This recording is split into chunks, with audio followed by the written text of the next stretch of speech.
Hello. We're going to get started in just a few minutes, so if you'd find your seats, please.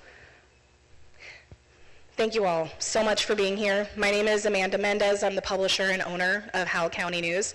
We're hosting this event tonight in collaboration with our media partners here in Howell County, so big thank you to the West Plains Daily Quill and Ozark Radio News for being here this evening. So tonight is a voter education event. It is a candidate panel event. So we are going to have 3 rounds of speakers. As you can see from your programs, your first round of speakers is a moderated panel of sitting Howell County office holders. And they are going to be giving you a local perspective on the proposed constitutional amendments that will be on your ballot on August 4th. Following that, we will have 2 debates. The first will be a debate between 2 of the candidates for District 154 House of Representatives. We have both challengers here tonight. We have Republican Travis Smith and Democrat JoJo Stewart. Our incumbent did decline to be here.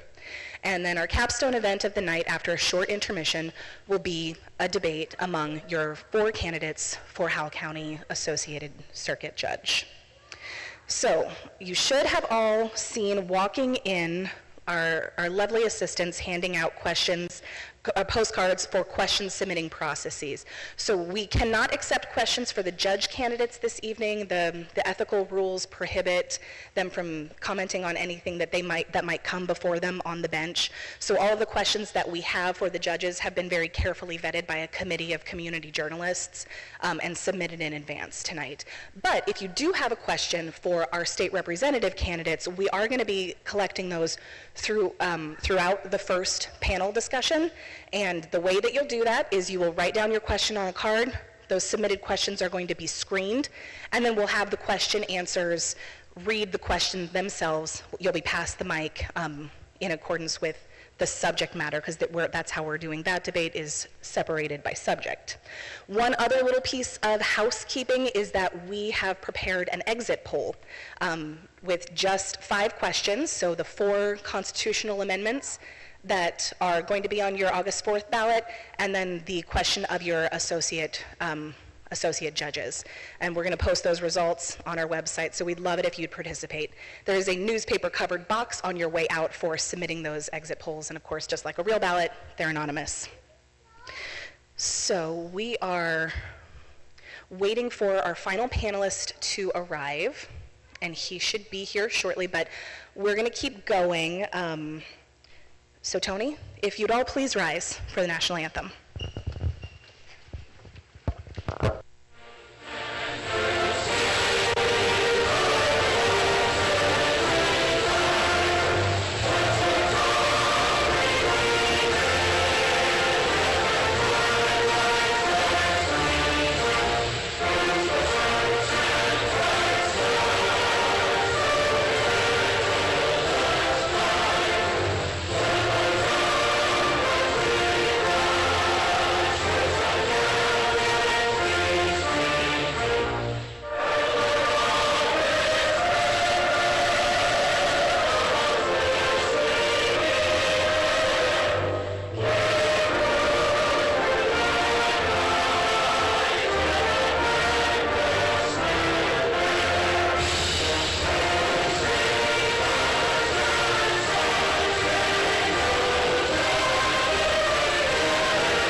Please remain standing for the Pledge of Allegiance.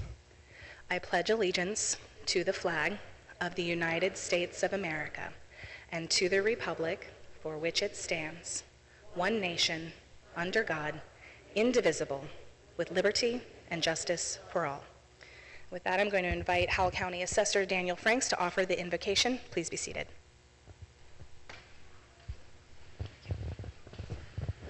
Let's bow our heads as we go to the Lord in prayer. Evening, Lord. Thank you for a glorious day on the face of this earth, and thank you for this country that we live in. Thank you for the 250 years and all those that gave everything that they could to make this nation what it is.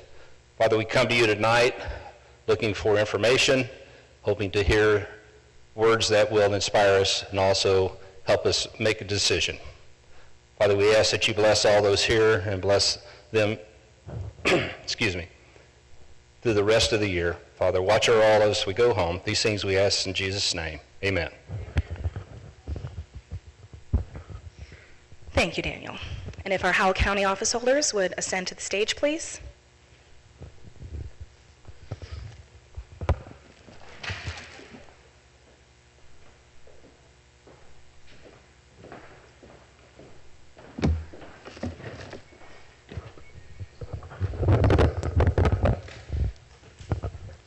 Welcome, everyone. Welcome. Thank you for being here. Okay, starting with Sheriff Roberts, if we could go down the line and introduce ourselves briefly, and then we're going to get into our discussion of Amendment 1. Oh, it's going to be... You need help, Ralph? Sheriff Matt Roberts. Thank you. Howell County Assessor Daniel Franks. Presiding Commissioner Ralph Riggs. Howell County Collector Janet Crow. Now you're off. So much. Okay, I'm just going to read the text of Amendment 1 so everyone has a frame of reference, and then we're going to get into our discussion. Shall Missouri continue for 1 year the 1/10 1% sales use tax that is used for soil and water conservation and for state parks and historic sites, and resubmit this tax to the voters for approval in 10 years? Mr. Franks, I think you wanted to start. A lot of people probably don't realize what that tax means to this county. 2026 fiscal year, which just ended the first of this month, that put over $1 million in matching funds into our county through our local soil conservation service. It's not just to keep the state parks operating, but it also puts money in the hands of our agricultural community to help improve their soil, to prevent erosion, to maintain certain areas, and basically build our soil. Better pastures, better woodlands. So it's very important. One thing about it that you need to remember, it has absolutely nothing to do with the Missouri Department of Conservation. They get absolutely no funding through this. A lot of people think they do, but they don't. Their tax is a completely separate thing. So could you identify, any of you, a specific impact to Howell County from Amendment 1, one way or the other? You can see all that matching money go away, which means that instead of $1 million in matching funds, those farmers, ranchers, property owners that use this will have to come up with that out of their own pocket. Okay. So, Janet, do you have something to add on that subject? What I'd like everybody to know that this is not a new tax. Yep. This tax is voted on every 10 years, so your taxes are not going to go up, but it could go away. So it's 1/10 of 1% that will go towards these programs. Okay, thank you. Anybody else? Commentary on Amendment 1? Thank you. So moving on, I'm going to read the text of Amendment 2. Shall the Missouri Constitution be amended to require all charter counties, including Jackson County, to provide for the election of a county assessor, and require assessors in all charter counties to comply with any training requirements established by general law? I apologize, Mr. Franks, but I think we have to go back to you on this one. yeah, I apologize to the crowd. It's a unique situation. A charter county is a county that is a large county. So we're looking at our metropolitan areas of our state. Jackson County, when they created their charter, they wrote basically the way their county is operated, staying within the guidelines of statutes. But one of the things they had written into theirs, there was only one elected official in that county, and that was called the county executive, the equivalent to Ralph being the presiding commissioner. This puts Jackson County on the same basis with all the other 113 counties in the state, leaving the city of St. Louis as the only one that will have an appointed assessor. Okay, and does this, a yes or no vote, have any effect on Howell County in your opinion? None at all. Okay. Mr. Riggs, anything to add on Amendment 2? Okey doke. We're going to move on to what is actually Amendment 4. I apologize, on your exit ballot, it is marked number 3. There is no Amendment 3 on your ballot, so this is again Amendment 4. Shall the Missouri Constitution be amended to modify current requirements that a statewide majority of voters may approve initiative petitions to amend the Constitution, require a majority of voters in each congressional district to approve initiative petitions and to amend the Constitution, and to make available to each voter the full text of initiative petitions with their ballot. Mr. Riggs, would you mind to start us off with this one? Sure. Thank you. Constitutional Amendment number 4 is, it would basically make it impossible for a petition, a public initiative petition to occur. Whenever you have it where 8 of 8 congressional districts have to pass along with 50% plus 1, I would rather see it as a simple majority of the 8 congressional districts than 100% of the 8 congressional districts. Why is that? Well, because if you have to pass 50% plus 1 in the state, and then 100% of each congressional district, then 4 or 5% of the people can control the outcome of that initiative petition. Okay. And Sheriff Roberts, I want to kick this over to you. So we've had some recent initiative petitions that's changed the way that you all are, doing your work, specifically with the legalization of recreational marijuana via an initiative petition. Yes. Do you have something to add on this conversation?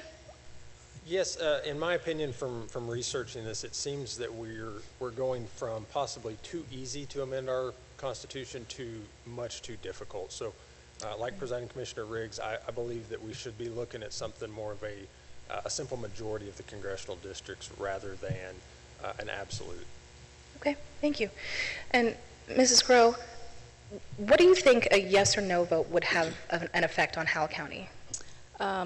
Obviously, a yes vote to change this where all 8 congressional districts would have to have a majority plus 1. That would make it very tough to ever get anything done, but I'm kind of like them. It's way too easy right now to get anything done and pass. So this is a definite opinion by the people. So the way it is right now, the rural counties we are outvoted by a couple of the big urban counties. That I don't like. I don't like them having say over us, but I do think adding it into 8 congressional counties was a big overreach, and I think that was to totally stop the initiative petition program. I would have loved to see some kind of in-between, but we don't have that to vote on. So it's keep it the same or make it stricter. So it's your opinion, of course. Okay. And Mr. Riggs, I'm going to throw this question back to you before we get to Mr. Franks. Do you think that the legislature would be done with this IP reform if this were to fail? Do you think they would take it up again in a new session and try to come up with another fix? I've really stopped trying to figure out what the legislature would do. That is a very fair answer to that question. Okay, well, Mr. Franks, what's your take?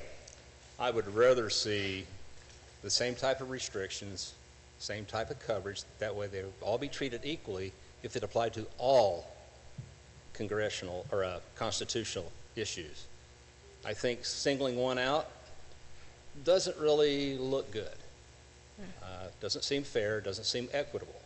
The Constitution talks about that very much. Something I have to deal with in my job on a daily basis, being fair and equitable.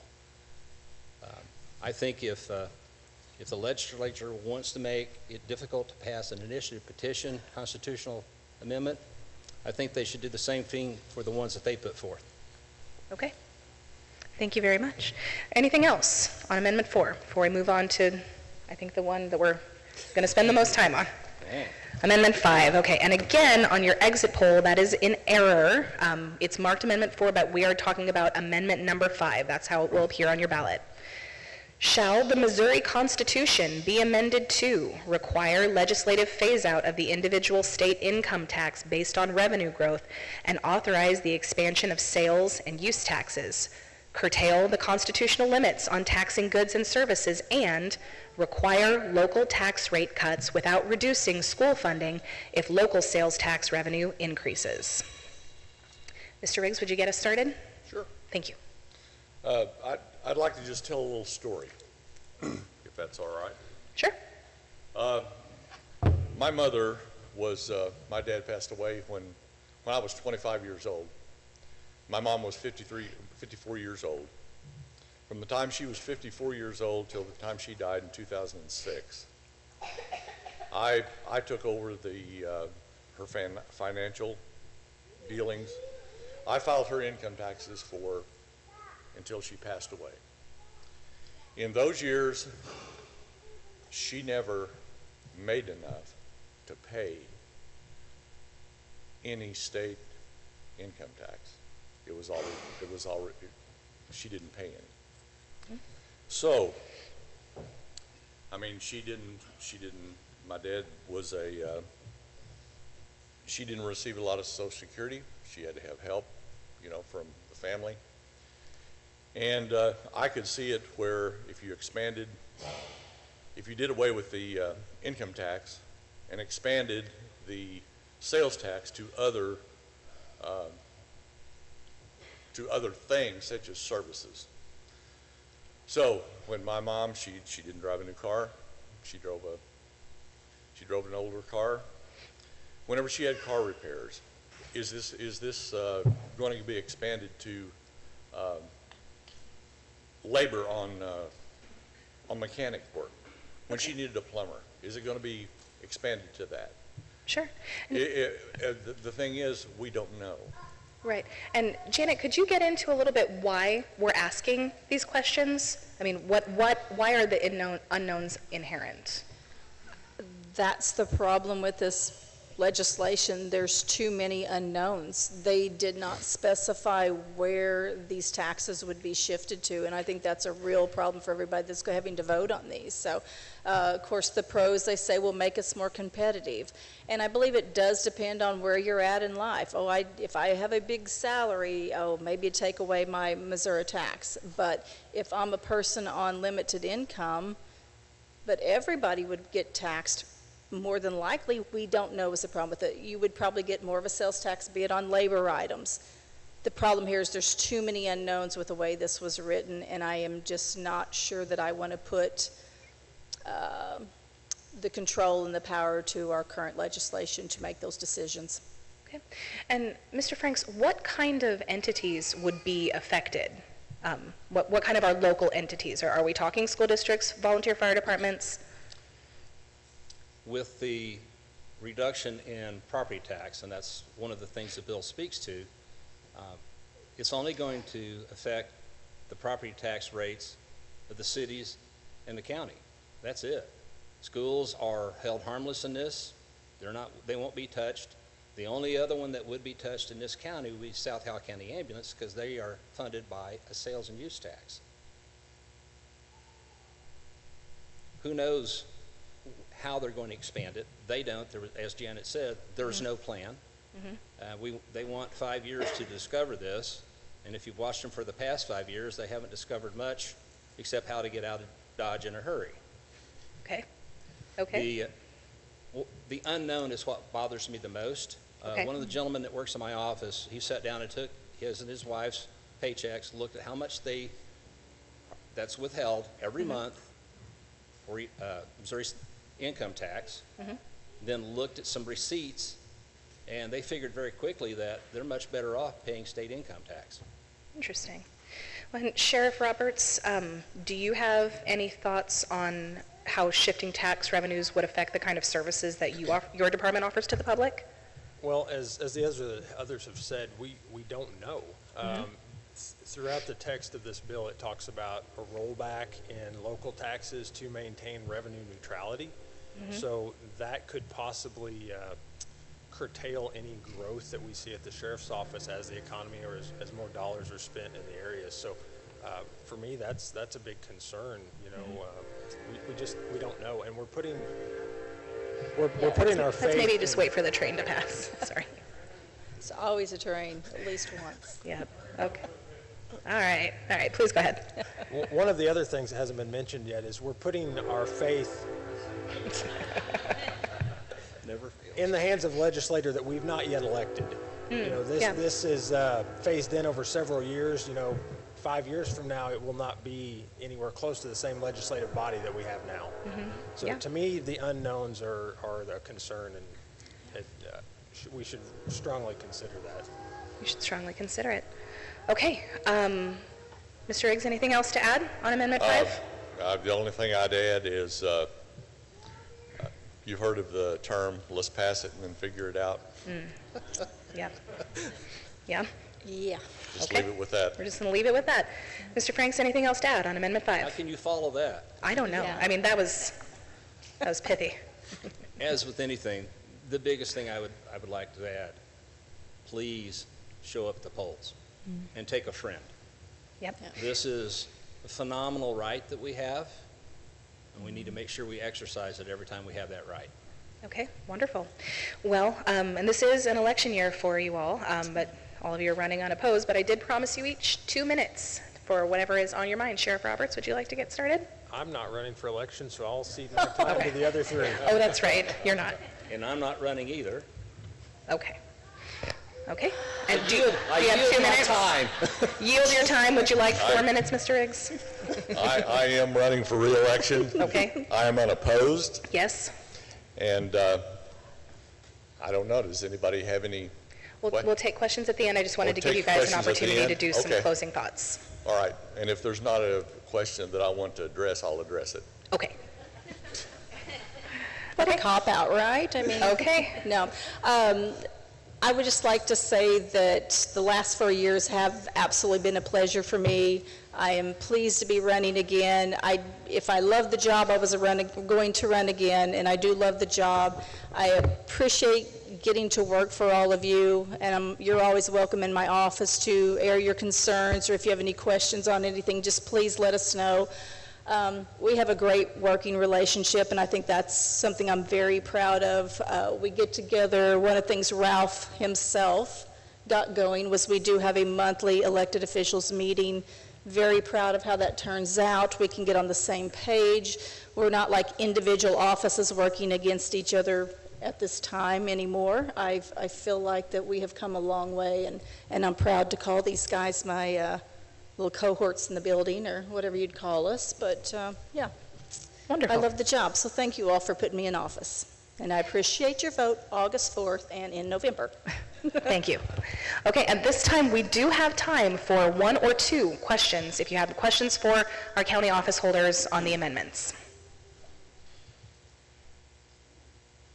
Going once. Where's Billy Sexton? Going twice. Okay, well, with that, if we could have a musical interlude, we're going to get set up for our representative candidate debate. Thank you.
Now can you hear me? Okay.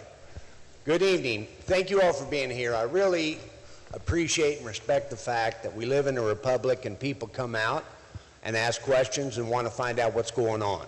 Without an informed electoral, a lot of things can get done that shouldn't be done in the first place.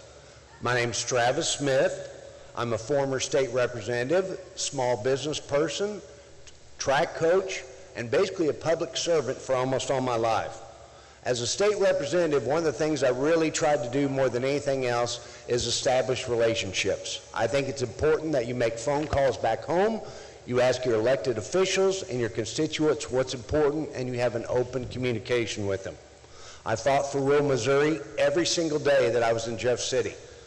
That means supporting agriculture, law enforcement, small business, rural infrastructure, and protecting our constitutional freedoms. Worked very hard to expand broadband access. In Douglas and Ozark County, we had very few things for infrastructure, and there were people at Rockbridge that would come over, and I'd ask them where they're from, and they'd say, well, I used to live here, but now I have to live somewhere else because I do not have access to internet. If there was one positive thing that came from COVID, we found out a lot of us can work from home. We worked with White River Electric to get the infrastructure in there for the internet, and now Ozark County has better internet than we do here in Howell County. I served on numerous local boards and organizations.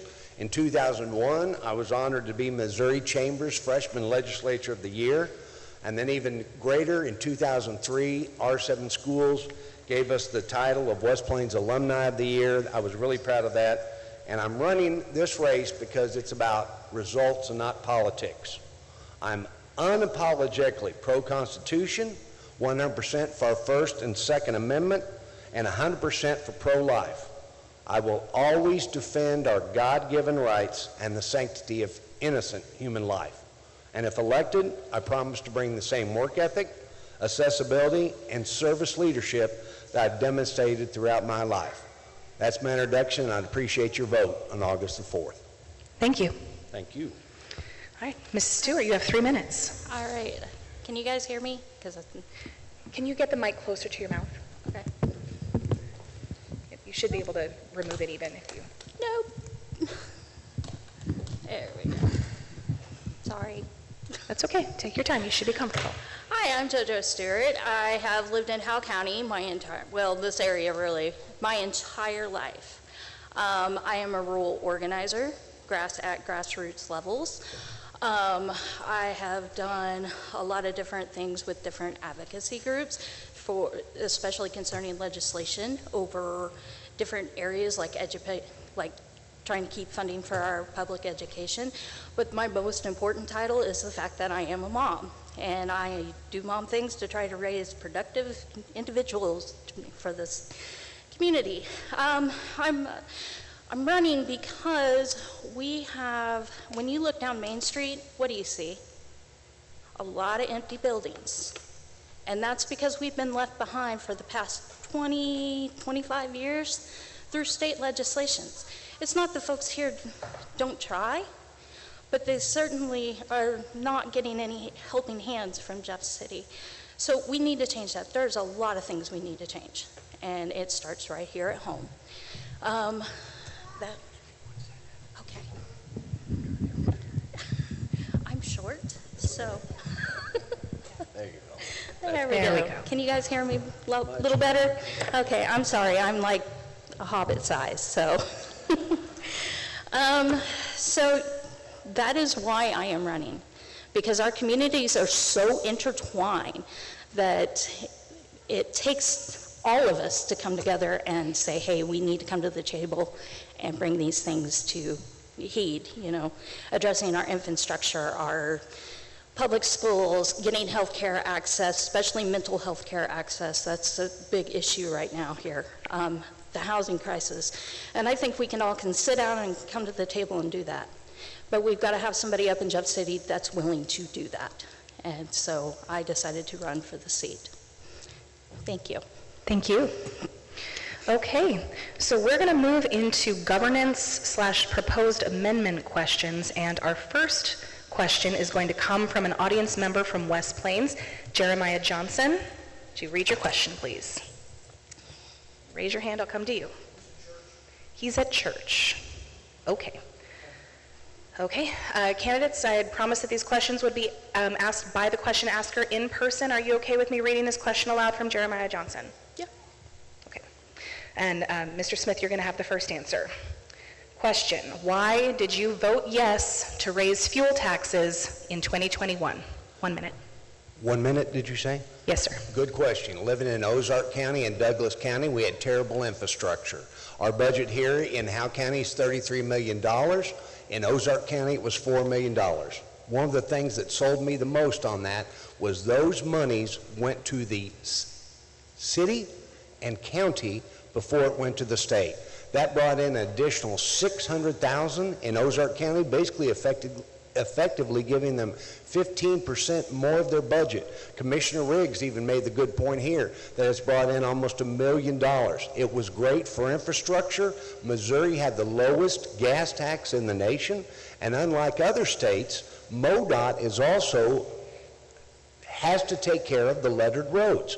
That cost about 3 times as much, and we needed the money to get it done, and the improvements have been made in Ozark and Douglas County. I'm happy to do that. I'm glad we got that done for them.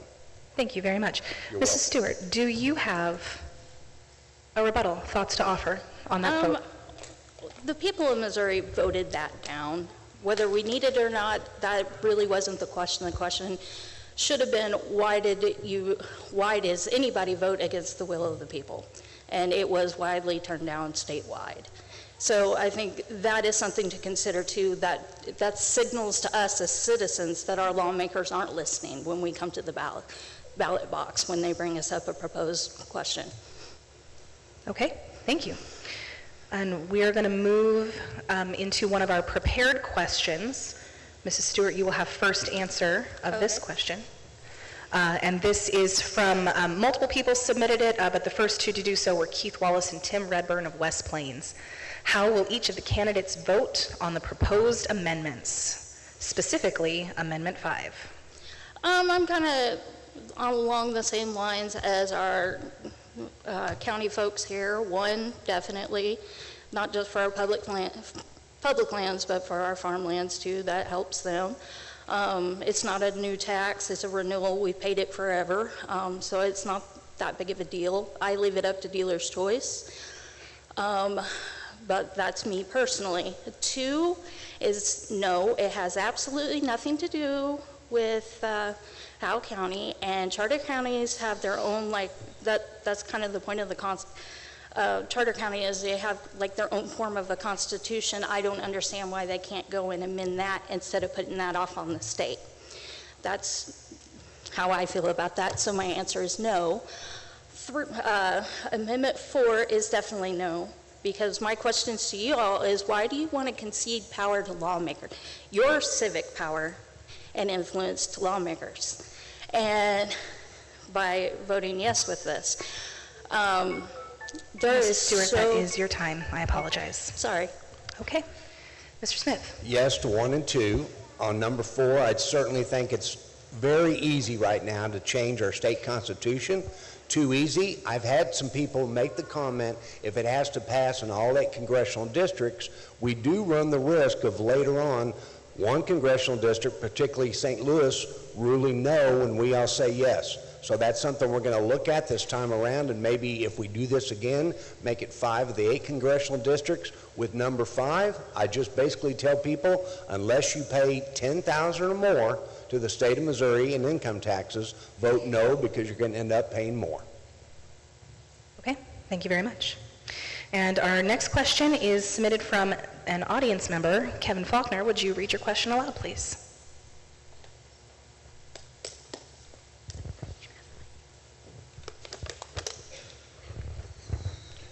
My question regards, it's simple, treasurer and deputy treasurer. Do both of your deputy treasurer and treasurer reside in this district? My treasurer is sitting right back there. That's Billy Sexton. The person who runs the show is a CPA named Billy Pippin, who lives in Gainesville, who has done my accountant's work for the last 3 campaigns, and it'd be silly to switch in meantime. Thank you. Mrs. Stewart, anything to add? I am my own treasurer. I keep track of all of that, and I keep meticulous records too. You can ask my husband when I kind of have a stroke every time that I have to do those reports because I have to keep all those receipts. So I hope that answers your question. Thank you. Mrs. Stewart, we're going to stick with you for this question, which was submitted by Jill Henley of Willow Springs. As someone who is new to researching candidates, I have been reviewing campaign finance reports on the Missouri Ethics Commission website. I noticed that some committees appear to be missing quarterly reports and provided very little detail. Transparency in campaign finances helps build public trust. Will you commit to filing all required reports on time and providing complete, detailed disclosures so voters can clearly see who is donating to your campaign and how campaign funds are spent? 1 minute, ma'am. Yes, that is the reason why I keep meticulous records. The only time you see a limited activity is if I am not spending money and I am not fundraising, when the campaign is not really doing anything at all. That's the only time you see a limited activity report from me. Otherwise, I agree with her, and I would suggest that that with the donors, that she starts looking into PACs and tracking down where that money comes from. Thank you. Mr. Smith? 1 Yes, minute. I fully support transparency in campaign finance. Missouri has one of the most transparent campaign finances in the country. And I encourage every voter to visit the Missouri Ethics Commission website. You can review reports for candidates, not just mine, who gave, what they're receiving, and what candidates, how they're spending their money. Transparency builds trust, and informed voters make better decisions. And if anybody ever has any questions about a contribution to my campaign or others, I'll gladly answer them. I will also sit down and show people how to use the website, because it's not easy at first on Missouri Ethics, but once you get the hang of it, you can find out a lot of information. Thank you. Okay, Mr. Smith, we are going to stick with you for this question from a reader from West Plains. Too often, local leaders spend years developing projects such as the Provalis project, only to discover no one is actively defending them in Jefferson City. How can the voters be confident that you will be present, engaged, and advocating for our district every day of the legislative session, not just when it's convenient, and that we won't have to rely on another district's representative to protect our priorities? Showing up matters. You can't fight for your district if you're not in the room. Projects like Provalis don't happen by accident. They require someone that's willing to meet with state agencies, legislative leaders, people who are involved in the community. I never want another representative to fight our battles here in the 154th. My philosophy has always been simple. The name on the front of the jersey is a lot more important than what's on the back. And when you work together to get stuff done and no one cares who gets the credit, things can be accomplished. If elected, my constituents will always know they've got a representative who shows up, answers the phone, and never stops fighting for them. Thank you. Mrs. Stewart, would you like me to repeat the question? Yeah. Okay. Too often, local leaders spend years developing projects such as the Provalis project, only to discover no one is actively defending them in Jefferson City.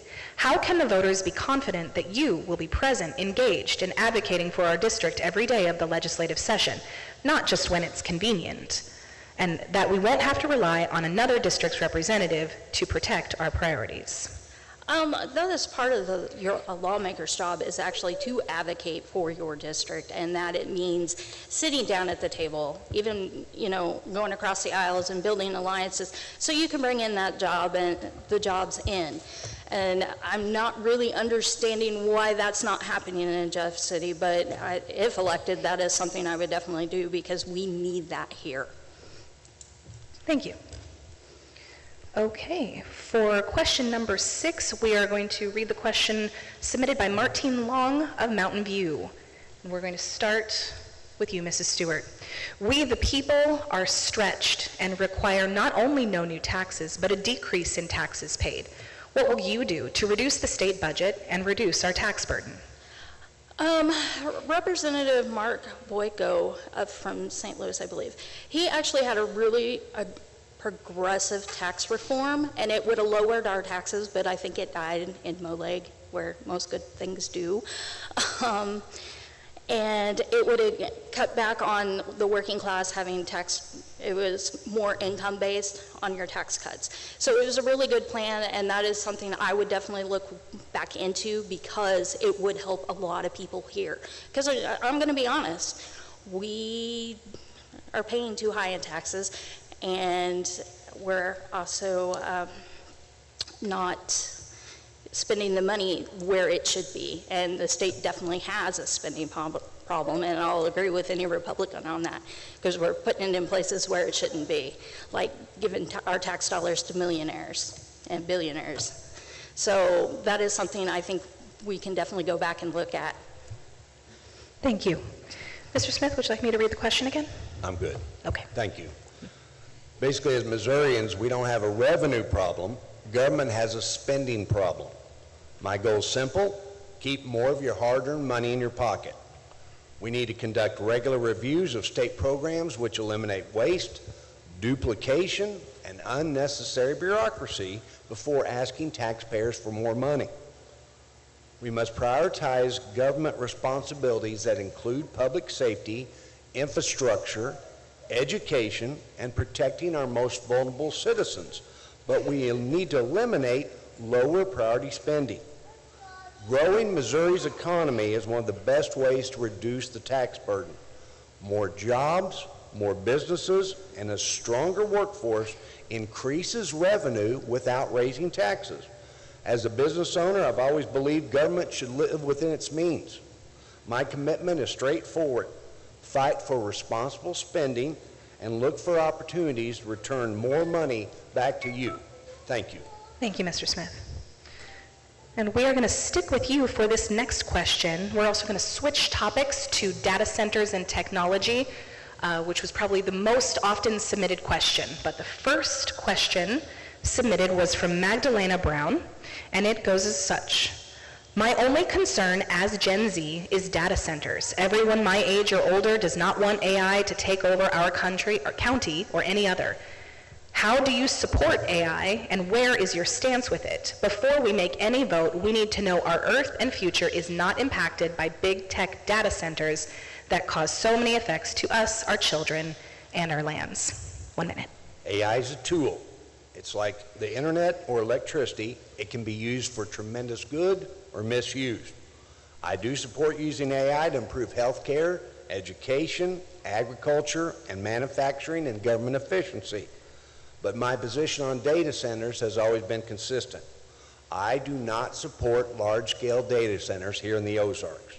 They're better suited for areas like Kansas City and St. Louis. There are tons of abandoned factories in our urban areas that already have the infrastructure there. I also believe local citizens deserve a voice. Too many of these data centers have been planned. Local citizens did not have a chance to come in. That's very important, and we also need to allow our commissioners to make choices. It's really tough here because we don't have planning and zoning. One of the things, talking to Commissioner Riggs, we've talked about is basically saying, hey, let's look at some industrial things for planning and zoning, but not agriculture. Thank you. Thank you, Mr. Smith. That is your time. Mrs. Stewart. I absolutely do not support data centers. The impacts that they have on just the environment alone is enough to say no. When it comes to AI, I absolutely hate AI. It takes away from the human creativity aspect that we all have. When you look at my campaign stuff, there is nothing that I've made that is AI. I do it all myself with fancy little tools and whatnot. So that would be my answer, is absolutely not on both. And I also want to point out that AI is not reliable, especially if you do a lot of searches. You usually have to backtrack and go back through it. So my answer is no. Thank you. We're going to stick with you for this next question from a reader in West Plains.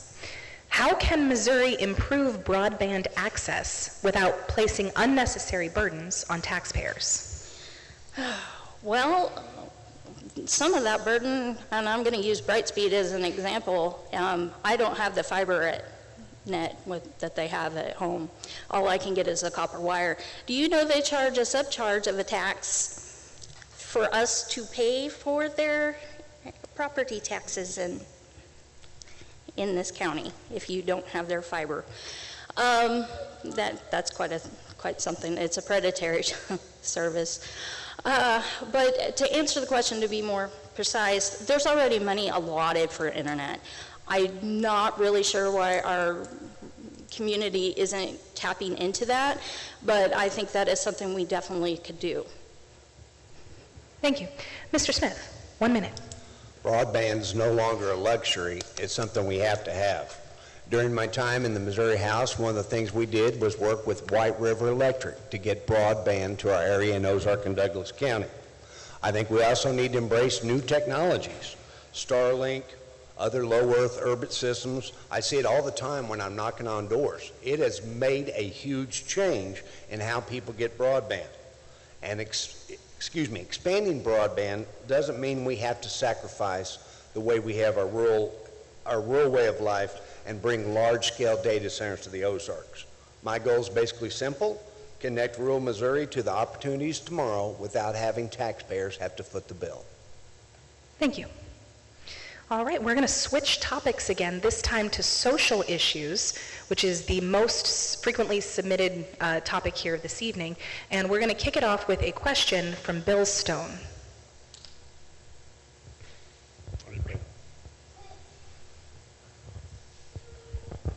Welcome, America. Question I had, we had a perfect example of what I'm about to speak of just a while ago during this meeting. Some people did not stand for the Pledge of Allegiance. That's your choice. That is their right. Now, somewhere down the road, there's going to be this little critter pop up and come down the street saying, you can't do this because we want you to do it this way. There are currently 3 mosques in Springfield, Missouri. Somewhere down the road, somebody's going to come into West Plains, say, we'd like to put a mosque over here on the street corner. That's where you're going to come in, Travis, Joe. And you say, oh, that's federal. No, when they come up here in Howell County and say, you can't do this or you can't do that. What is your question? My question is, will you stand behind keeping a mosque, someone that hates our guts and chooses to do harm to us while you people are part of the program? Thank you. Mr. Smith, you have 1 minute. First Amendment rights give us the ability to say and think how we feel. The problem is sometimes you can say what you want to, but there's always consequences. We have to be very careful that we do not turn into Europe. Right now, the #1 boy's name in Great Britain, not just London, is Mohammed. And if you allow certain groups to come in and take over, before you know it, your whole way of life has changed. So we've got to look at that, and it has to be done. I don't know if it's state level or local, but it's something that has to be watched. I saw what happened in Great Britain, and that scares me greatly. Thank you. Mrs. Stewart. I believe in the First Amendment right, and I also believe in the Establishment Clause in the Constitution, which means that people have freedom of separation, well, what Thomas Jefferson coined as the separation between church and state. Immigration gets in the waters of federal rather than state, although we do have some overlap there. Do I feel that all these migrants are going to come down to our county and just take over? No, not in the slightest. We don't have anything here for them to take over, to be quite honest. So my thing is, we've got to learn to respect all our neighbors, and not just because we don't like something that they're doing. We have to respect, show a little decency and respect towards, what they think too. Thank you.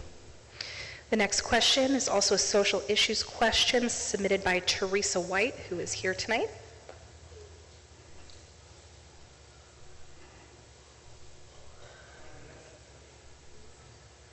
Okay, this is another one who's been submitted on behalf of someone who's attending a church service tonight. Candidates, these are not the rules you agreed to. Would you like me to read it? You may decline. Okay. This is a question to Mr. Smith. I was wondering how you can say you are for the little guy, yet according to followthemoney.org, you have accepted over $300,000 next to Miss Lisa's next to nothing. 1 minute, sir. Say the question again, because Yes, of course. all I heard was the 300,000. Yeah, of course. I was wondering how you can say you are for the little guy, yet according to followthemoney.org, you have accepted over $300,000 compared to Miss Lisa's next to nothing. First of all, there's a major difference between a rep race and a state senate race. Right now in the state senate races in the state of Missouri, the average amount cost to run is about $500,000 for a $36,000 a year job. That is crazy. But if you want to talk about follow the money instead of going to Missouri ethics, look at the person I ran against last time. They've got about $50,000 more than I collected. So as far as not being able, doing more this time around, yes, we've raised money, but that's because a lot of people in Jefferson City want us back because they know they've got a rep they can work with in the Capitol. Thank you. Thank you. Mrs. Stewart, any comment? No, my campaign's broke. Okay. I'm going to be honest. I believe in trying to keep money out of politics because it does create a breeding ground of corruption, and you see a lot of it. So, yeah, I don't fundraise like a lot of people do, and these campaigns are expensive. Just materials alone might cost you $700 for 50 signs. So, you know, my campaign can't afford that, and I'm okay with that. I'd rather talk to you in person anyway. Thank you. Thank you. All right, Mrs. Stewart, we're going to stick with you for this question submitted by Maxine Horgan of Mountain View. If you would have been in office in 2025, would you have supported and voted to overturn Amendment 3, the right for a woman to make a comprehensive medical decision, and Proposition A, the right to earn 1 hour of sick leave after working 30 hours, which both issues were passed by a majority of voters? Would you be inclined to overturn any future measures passed by the voters? Nope. That's a simple answer, no. Missouri spoke at the ballot box. They told us what they wanted, and as a lawmaker, you really need to respect that. So that's my answer. Thank you. Mr. Smith, 1 minute. Yes, I would have wanted to overturn that because I'm 100% pro-life. One of the problems we have in this state is we have 114 counties, but yet 6 or 7 counties are making that decision for the rest of us. What works in St. Louis and Kansas City doesn't necessarily work down here. I see business owners sitting in the audience, and when I asked them about sick leave and some of these, they said, if that is enacted, we are going to have to let employees go. And when that hurts small business, I would vote yes to overturn that if it's not helping out people in the 154th district. Thank you. Thank you. Mrs. Stewart, we're going to stick with you for this next question submitted by Brian Smith of West Plains. This was submitted by several people. He was just the first one to do it. What are your thoughts on flock cameras already starting to enter this area, violating my very basic Fourth Amendment rights? Listen, I'm a 90s kid. I grew up in the 90s with the birth of the internet and everything else. And, you know, the whole idea of Big Brother is watching. That's what I think flock cameras are. Do I think they have some benefit? Maybe. But until people can learn to behave themselves, because you're seeing in the news constantly of people misusing this technology, that they're just a really bad idea. So I am not for flock cameras at all. Thank you. Mr. Smith, 1 minute. Flock cameras can be valuable in solving certain crimes, locating abducted children, people who were involved in crimes, but however, it can also be a serious override of our constitutional rights. There was an example in Southwest Missouri, a law enforcement officer who basically looked up his ex-wife about 110 times. So, in order to balance that out, I support some clear safeguards, criminal penalties for anyone who misuses or improperly accesses the system, strict limits on who can use that technology, audit trails so we can look at every search to make sure it's not permanently recorded. You can't keep data that long. It needs to be deleted after a time. Technology should be used to investigate crimes, but never monitor law-abiding citizens. Thank you. Thank you. Mr. Smith, we're going to stick with you for this next question. We're also switching to our final topic of the night, which is education. This question is submitted by John Bergdorf. Why am I still paying school tax when I am 76 years old and living on a fixed income and haven't had children in the public school system since 1989 and don't have grandchildren? It needs to stop somewhere. I hear this question from a lot of senior citizens, and being involved with public education in the past, I understand why we need funding. I also understand why seniors are a little upset about this. We did pass SB 190, which basically froze property taxes for seniors 62 and above. That was a start. The challenge, we have to find meaningful tax relief for our seniors. No one who owns their home and has paid off their mortgage should ever be taxed out of their house. Thank you. Mrs. Stewart, 1 minute. That fellow is making a strong case why the state needs to fund our public schools to ease the tax burden of our property taxes. I mean, and it really would if they would just fund our public schools like they're supposed to. But yeah, that would ease that up. So he just made his case for me, and I thank him for that. Alrighty, wonderful. Thank you so much. Okay, this is our final question of the night before your closing statements. And this comes from David Cockrum. Do you see a problem with school administrators in our county being paid more than the governor of Missouri? Mrs. Stewart, 1 minute. Well, you know, a governor is supposed to be a public service. You don't get into government to make bank. You just don't. With school administrators, there's a lot to their job and a lot they have to deal with. Do I think it could be lowered some for this area because our cost of living is a little lower than other places? Sure. But to say that, you know, they need to make minimum wage, no, because there is a lot going on behind the scenes that a lot of the public people don't know about. So, and I don't mean that in a bad way, but the details of their job. So I'm kind of on the fence with that. But again, lawmakers should make more. You don't get into public policy to make money, so. Thank you. Mr. Smith, 1 minute. I believe taxpayers deserve to know where their money goes, and that includes about administrative salaries.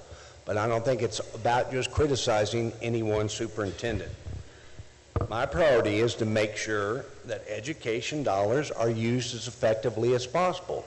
And right now, our superintendents, our teachers, our administrators, they have way too many mandates in public education.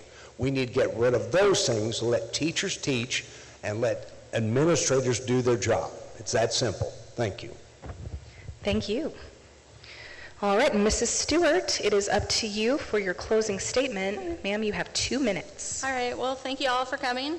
This is actually the second thing I've ever been invited to in the 2 cycles I've ran. As you can tell, we have more in common than not. The only difference is I do have a DBI in my name, and I'm okay with that.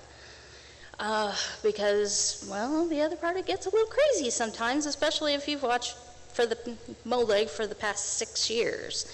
It does get a little intense. Anyway, I would appreciate your vote, but I'm not going to push you into that because I want you all to decide that on your own, what you think is best for this county, and I'll accept that. With that, thank you.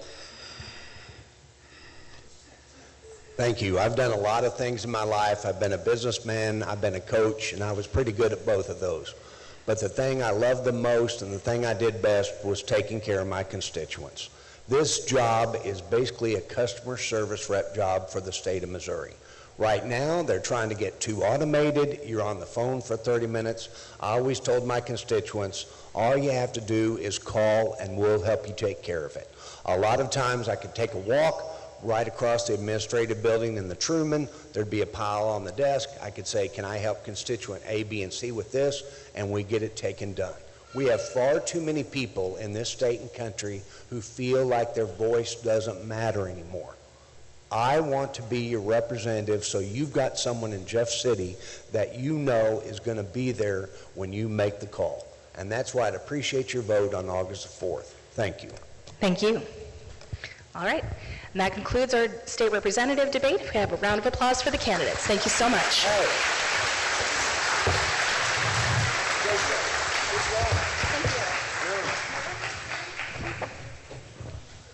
judicial candidates, if you'd make your way to the front, please. We could have a musical interlude.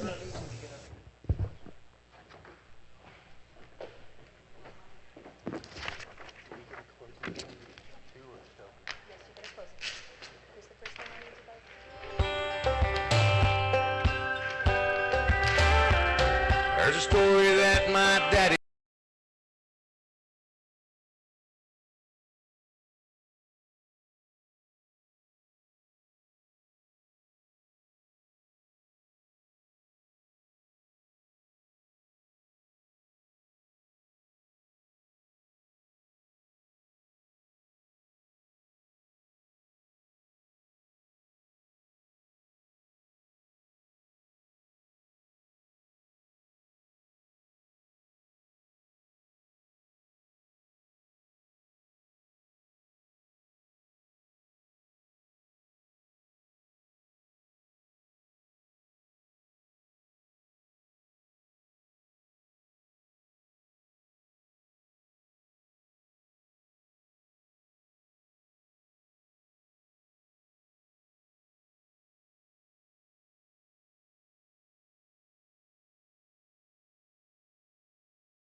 Find a random number to each candidate that's going to determine their speaking order. We also had them draw straws to determine who's going to be giving an opening statement first. And the opening statement falls to Mr. Simpson. Sir, you have 3 minutes. Thank you. As you know, my name is Marty Simpson. I grew up here in Howell County, left after high school and came back in 2009 with my family. In the interim, I had a nice career in the corporate world, and when I was 35, I went to law school. Made some changes. That was exciting to go to law school with 5 kids and a mortgage. It's just the way we do it. Came back home to raise my children here because this really is the best place. We were up near Chicago, and we just had to come home. While in Illinois, I practiced in both the state and federal courts. My last 2 years of law school, I worked for the state's attorney's office in Winnebago County, which is Rockford, where my last 2 years of law school, I did traffic court, and I was doing hearings for those 2 years. When I graduated, I stayed with the state's attorney's office doing civil work in both the state and the federal court. And then I've done a lot of court work here. Now I have mostly a estate planning practice. There are a couple of things that I would like everyone to remember tonight. First, there's a different skill set to be a good trial attorney and to be a good judge. We're going to hear a lot, all of us are going to talk about our experiences as trial attorneys, but there's a different skill set there.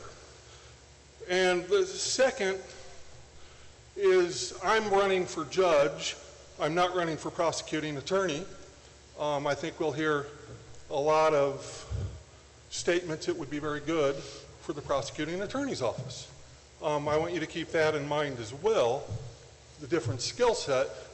A trial attorney is a good advocate, whereas a judge has to be an impartial, neutral party until they've heard all the evidence and apply it to the law.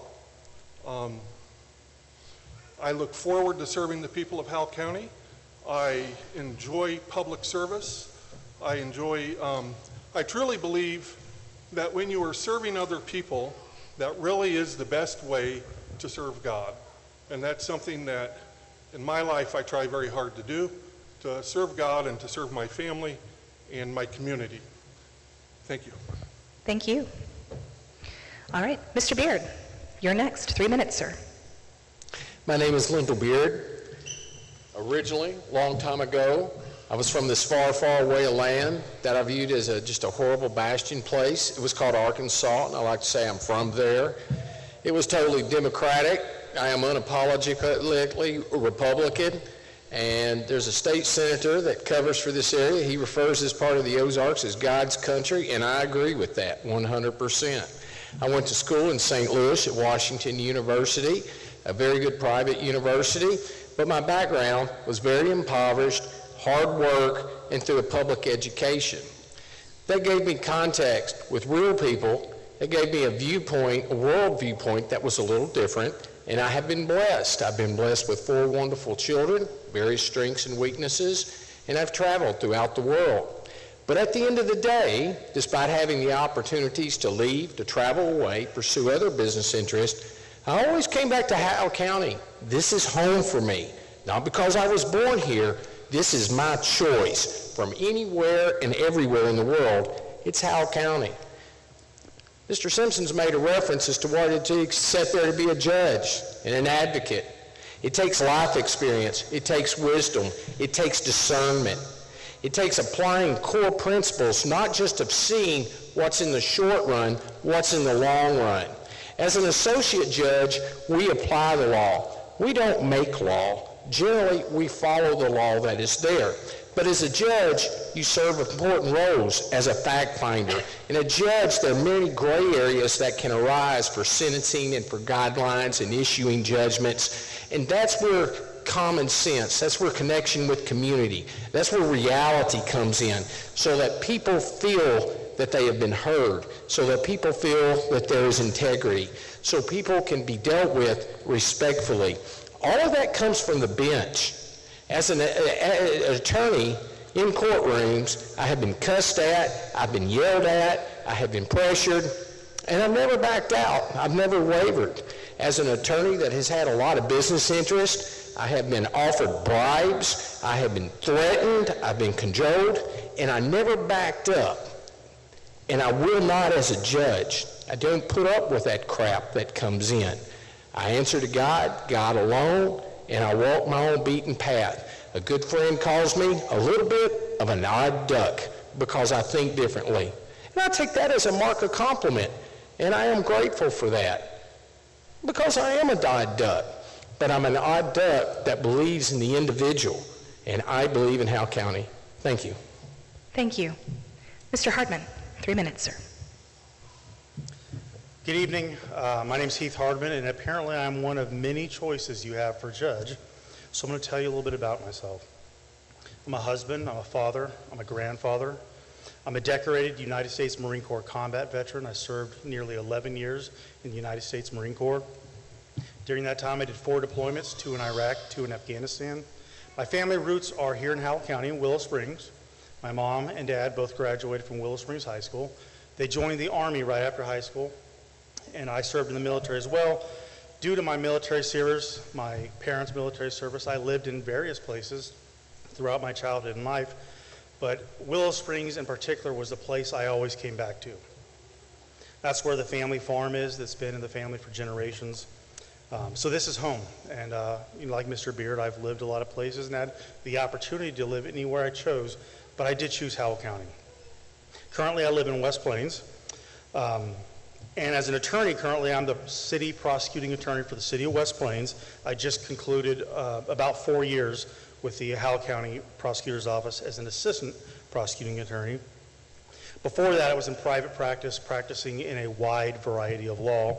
I have practiced at every level of court in the state of Missouri, from the Missouri Supreme Court to the Court of Appeals, the Circuit and Associate Courts, and the municipal courts. Having that perspective on how the higher courts look at the decisions and actions of the lower courts, I think is helpful for a judge. You're going to hear from us tonight about our experiences, and we have different experiences, and we've lived different lives, and that's all true. But you're going to be asked to decide who to vote for, and so understanding the job is very helpful. In 2025, there were 8,483 cases filed in Howell County. 64% of those were criminal and traffic cases. 11% were probate, 11% were associate civil and small claims, 10% domestic relations, 3% circuit civil, and 1% juvenile. So the overwhelming majority is criminal and traffic. Now, it's not that those other cases don't matter, but this particular position, the Division III position, is primarily over the criminal cases. Some of these other categories, like the associate civil, goes to Division II. Probate does go to this spot, Division III. And so you need to match the experience up for what is going to relate to that job. One of the more complicated things judges and attorneys do is jury trials. I have extensive jury trial experience in civil law, criminal defense, and prosecution, even including serious crimes such as murder, child sex crimes, and numerous others. But a judge sets the tone for justice in our county, and you will choose that judge on August 4th. So I ask for you to take that into consideration as you make your choice. I look forward to the opportunity to earn your vote tonight. Thank you. Thank you. Mr. Burton, 3 minutes. Thank you. Good afternoon. Nice to see everybody come out tonight. My name is Larry Burton. I'm an attorney. I have an office in Mountain View. I've been there for about 10 years, same office, practicing the same type of law that associate judges see every day. That's what I've been doing for 10 years. My wife, I'm married. I have 6 children. My wife is also an attorney. She works in the office with me. Yes, she does. It can be tough. She's very opinionated. So being a judge would get me away from that, so I would appreciate that. But no, she's very good. She's been running my campaign and working her tail off and doing so. I also have 2 daughters here that have been campaigning very hard for me, braving the heat. We're a very close family. Since the campaign started, before the campaign started, we do Sunday dinner at my house. I have 6 children, have 8 grandchildren, and they come over on Sundays, and we have Sunday dinner. So we all have busy lives, so we get to keep in contact with each other, and I get to see the grandkids and get to spoil them a little, and then send them back with their parents. Since the campaign started, we've knocked it down to 1 day a month. It's usually on Sundays. We have Sunday dinner. So family's a big thing for us. I grew up in a big family. Family's always been important. I like getting all the kids and grandkids around the dinner table and eating dinner. It's an important thing. And I think I brought that into my practice as well. I like to help people. I like to see people succeed. So in my practice, I've always tried to help them succeed. Whether that was a criminal case or a family law case or whatever, I've tried to help them succeed by suggesting different ways to improve their situation or improve their lives. And there was some talk about what it's like to be a judge. And what I think I'm going to like about being a judge if I'm elected is that as an attorney, you're hired to advocate for a position, a side, because there's usually two sides. And as an attorney, you don't always get to advocate for a position you agree with, but as your job, you have to advocate for that position. As a judge, you get to advocate for the truth. You get to advocate for justice. You get to advocate for the law. That's what I think it really enjoy about being a judge if I'm elected. I have practiced every type of law an associate judge sees on a daily basis, and I've done it for 10 years. I've never quit doing it. The practice of law is not a part-time job for me. It's a full-time job. I work many, many hours every week. I have a very busy practice. I am in court a minimum of 3 days a week, sometimes 4 or 5. So I think that has prepared me perfectly to be a judge. Thank you. Thank you, Mr. Burton. All right, so we have had 2 types of questions submitted for these candidates. And the first type is a question seeking an answer. It's a factual seeking question. And the second type of question are questions that are seeking an opinion. They're up for debate. So we're going to go through the questions that are seeking something factual from each one of you. I'll remind our candidates that you each have 1 minute to answer, and there will be no rebuttals allowed in this portion. We're going to save that for when we get to the opinions. So this first question, Mr. Burton, you will be starting, and the question is as follows. Have you ever been disciplined, reprimanded, or admonished by the Missouri Bar Association or any court in Missouri? What was it for, and would you be willing to provide a copy of the complaint to the public? 1 minute, sir. Did you say I was next? Yes. Okay. I have an admonishment in my Missouri Bar file. There was a complaint filed about my billing. So the Missouri Bar, what's it called? Their investigation department for the Missouri Bar came in and audited my books, audited every dollar I brought in for, I think it was about 5 years. And the admonishment in my record is because I didn't pay myself fast enough. I had money sitting in a trust account too long, if you can believe that. But that's the admonishment on my record. Because they went through 5 years of my banking, my trust account, my business account. They went through all of my financial records of about, I think it was about a 5-year period, and that's what the admonishment's for, because I didn't pay myself fast enough. Thank you. That is your time. Mr. Simpson, you are next. In 2010, I actually left the practice of law for a couple of years, and in that time I didn't do my CLEs, my continuing education credits, and was suspended as an attorney for a short time. After those 2 years, I came back and I recompleted my continuing education credits and renewed my license. During that time, there had been a court case that I'm sure whoever's looked me up on CaseNet would see it, that I had delinquent taxes in 2010 as well. And I resolved that issue and moved on. Thank you. Mr. Hardman, you are next. 1 minute. Never. Thank you. Mr. Beard. No. Thank you. Okay, moving on.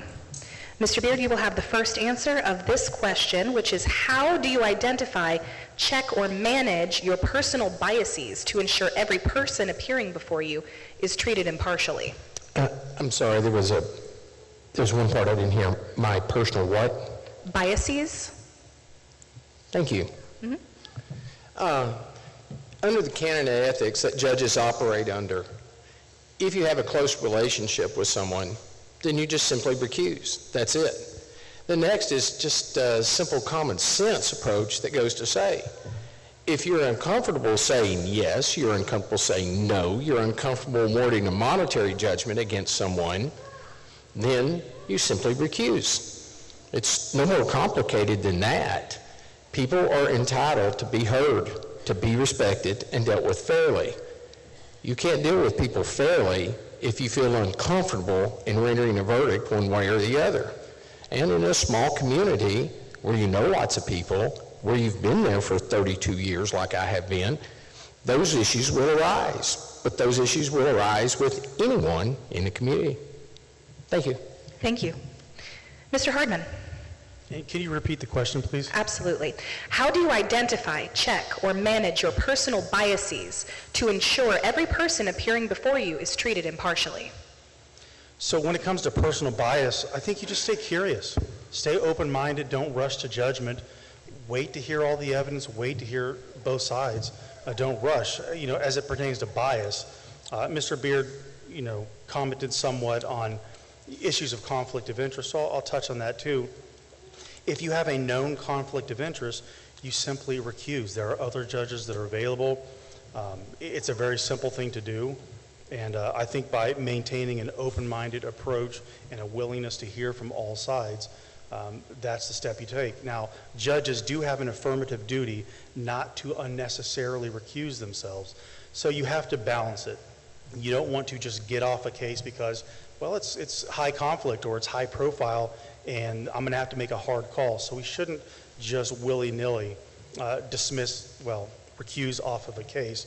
But we have options that are available, and use those options, stay open-minded. Thank you. Mr. Simpson? If I understand the question, in not having personal biases, I begin from a place that we are all children of God. And people are different than me. People have different thoughts than me. People act differently than me. But we all come from the same place. And when we look at people that way, when you look at somebody as equally valuable as you are, it becomes harder to be biased against them, even when we act differently or we have different preferences or different thoughts. So starting from a place where, in God's eyes, we are all equal. As far as recusing and that type of thing, of course, when a judge has a conflict, he has to recuse. That's easy enough. I'm not sure that there's bias in that. I think it's more when somebody's standing in front of you and they look like something that maybe you don't like, you have to get over that and remember who they are and that they're important too. Thank you. Mr. Burton? Well, the law tells us that judges are held to a higher standard than even attorneys as far as ethics and professionalism go. The court is supposed to avoid even the appearance of impropriety. So even if it looks like you might be biased, the law says you're supposed to step aside, because even the appearance of impropriety is not tolerated by the courts. So I don't have any axes to grind with anybody. I don't have any strong personal biases that I'm aware of. I would treat people fairly and equally as they come to me. But if there was even the appearance of impropriety, I would recuse. If it was a former client, I would recuse. My wife practices law. If I'm a judge, I'm not hearing cases that she's in because that's a conflict of interest, so I would recuse. But I think I can be fair-minded to anyone. Thank you. All right, moving on to our next question. Mr. Hardman, you will have first answer of this. What is your relationship like with local law enforcement? I've had a good working relationship with them as a prosecutor. Before that, I was a defense attorney, and as a defense attorney, I also had a good working relationship with them. They're often called as witnesses in cases when I was a defense attorney for trials, for preliminary hearings, probation violation hearings. I always treat law enforcement officers with respect, even as a defense attorney, even when I'm challenging them. It's a hard job that they do, and I try to treat all witnesses with respect. And as a prosecutor, I've been prosecuting cases investigated by them and had that working relationship. I'm also endorsed by the Fraternal Order of Police, so I think I have strong support in that regard as well. Thank you. Mr. Burton, same question. Well, being a former police officer, I think I have a pretty good relationship with them. I talk to law enforcement officers all the time. I actually love having them on the stand. It's a blast. I think it's fun because except for the rare occasion when I have an officer on the stand, I'm getting the truth. And I like hearing the truth in a courtroom. I hear it so rarely that when I have an officer on the stand, I'm usually getting the truth out of them. So that's encouraging. I think, because I read probable cause statements every day. I probably half of my practice is criminal law, and so I read probable cause statements all the time, and I investigate the crimes that the cops allege the defendant has committed, and I investigate them, and they do, on average, very good work. I would like to see better report writing from them, but I don't begrudge them that. They're trained to do what they do. And I know what that grind is because I've done it. I did it for about 5 years and had a blast doing it, but I think I have a good relationship with law enforcement. Thank you. Mr. Simpson? Could you repeat the question? Yes. What is your relationship like with local law enforcement? As far as I know, it's good. I have no reason to believe it's not. Right now, the most of the time I see law enforcement, they're in my office doing estate planning. As far as seeing them in the courtroom, I've never had any issues as far as I know. My relationship with them is very good. Not sure what more to say. All right. Thank you very much. Mr. Beard, same question. 1 minute, sir. My relationship with law enforcement goes back to 1995, back when our deputies were making minimum wage or less. It provided numerous ballistic vests. Numerous people could call it toys, but the first AR-15s that were bought for law enforcement were set with my assistance in a plan I set up with a bank so they could finance it. Numerous deputies in the time frame, and candidly, I'm the go-to guy for the various municipality cops and the city in the county deputies, and I'm endorsed by the Howell County Sheriff and do work for the Howell County Sheriff's Office. And extremely close relationship, and haven't had a complaint yet. Thank you. All right, this next question is an amalgamation of several questions that are all seeking the same thing, but it's sort of a give us your resume type question. So I will repeat it each time if you like me to. I'm going to read the whole thing, but it's about specific experiences that you've had as attorneys. How many contested preliminary hearings have you done? How many of your criminal cases have been traffic matters? How many hours have you been in the courtroom in the last month? How many cases have you briefed or argued in the Missouri Court of Appeals or Missouri Supreme Court? How many of those are criminal? How many jury trials have you tried to verdict in the circuit courts of Missouri? And how many of those were criminal matters? Mr. Simpson, we'll start with you. If I can remember that list. Yep, and just let me know if you, so we're going to start with preliminary hearings, please. Preliminary hearings, I haven't done a criminal preliminary hearing in many, many years. Okay. How many of your criminal cases have been traffic matters? Well, as I said in law school, I did hundreds of traffic matters. Here in West Plains, of criminal things I've done, a handful have been traffic matters. How many hours have you been in the courtroom in the last month? In the last month, mostly in the probate guardianship area, maybe 4. Okay. How many cases have you briefed or argued in the Missouri Court of Appeals or Missouri Supreme Court? None. Okay. And how many jury trials have you tried to verdict in the circuit courts? 1. And how many of those have been criminal? That one. Thank you. All right, Mr. Beard, same question, and it starts with how many contested preliminary hearings have you done? Hundreds. I really don't know. And as far as traffic cases, let's be clear, people. It's kind of a joke question. Traffic cases, you pull together a person's driving record to see what they said for the prosecutor. You put it in a letter. You give it set there. You ask for an alternative dissolution. You send it in, and an efficient prosecutor's office comes back because it's not the prosecutor's job to drive up your insurance rates and to keep problems. I literally have no idea how many traffic cases that come in. Yeah, I'm just going to pause the timer real quickly. I don't think this question is seeking specific numbers, if we can sort of give it a ballpark to it so we can get an idea of your general experience. But the next one, if I'm resuming the timer, how many hours have you been in the courtroom in the last month? In the past month, probably 11 hours for the various courtrooms in the jurisdictions, not including travel time. But once again, the realities of the situation, most people go to a courtroom, they're there for case reviews, and a case is set in place. The attorneys sit, they talk, they try to work things out that are in place there in the courtroom. I do not operate that way. I'm more efficient. Many times on a docket day, I will hit a Thank you, Mr. courtroom and Beard. I'll be there for 5 minutes and I'm out. That is your time. Mr. Hardman, same question. How many contested preliminary hearings have you done? A lot. I was a prosecutor for just about 4 years. I did a lot of them. As a defense attorney, I did a lot of them then too. And how many of those criminal cases have been traffic matters? Thousands. And most of them are easy, but I have jury-tried traffic cases, believe it or not. Okay. And how many hours have you been in the courtroom in the last month? I would say probably 25 to 30 hours in the past month. Okay. And how many cases have you briefed or argued to the Missouri Court of Appeals or Missouri Supreme Court? I think 4 at the Court of Appeals and 1 at the Supreme Court. Thank you. How many of those have been criminal?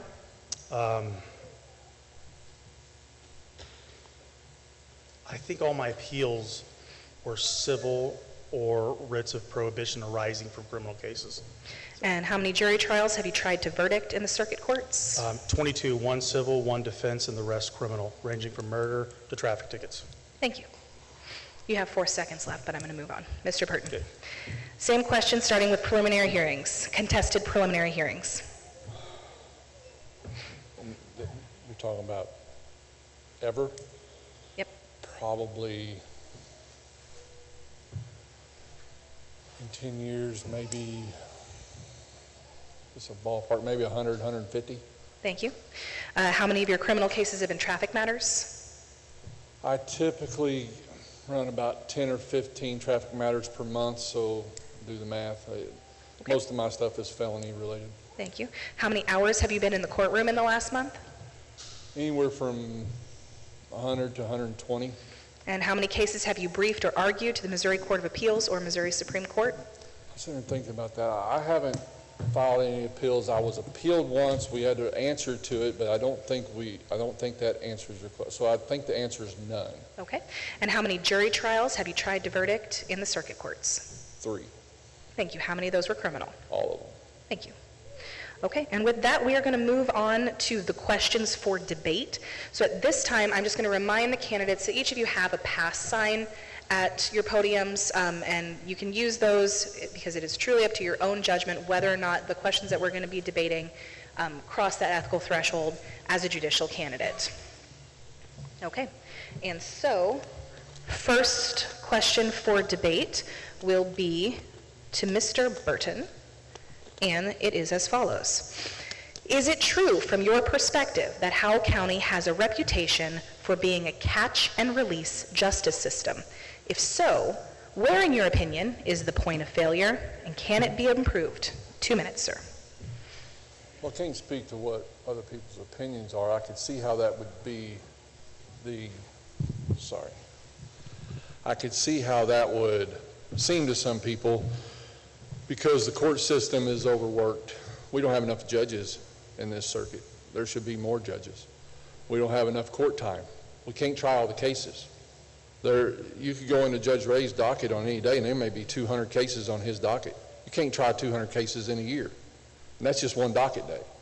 So what I would like to see is I would like to see treatment court expanded because I think it works. I think it stops people from committing more crimes that clog up the system because I've been practicing criminal law for 10 years and I can tell you it's a conveyor belt.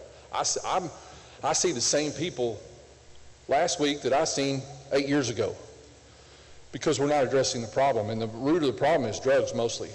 That's what is behind most crimes in this county. You can boil it back down to drugs. So I think we should expand treatment court, get help for those people that have that substance abuse problem that commits all those other crimes, and I think it would reduce that recidivism rates and it would improve the quality of life for Howell County. That's my opinion. Thank you. Mr. Simpson, rebuttal, 1 minute. Again, perception is difficult. People see the court system from outside and perhaps have that perception that it's catch and release. I think that the judges are doing the best they can. As Mr. Burton said, there's 200 people on one docket, and that's just the one docket. I think that if they could see the system from the inside, they might have a different perception of that.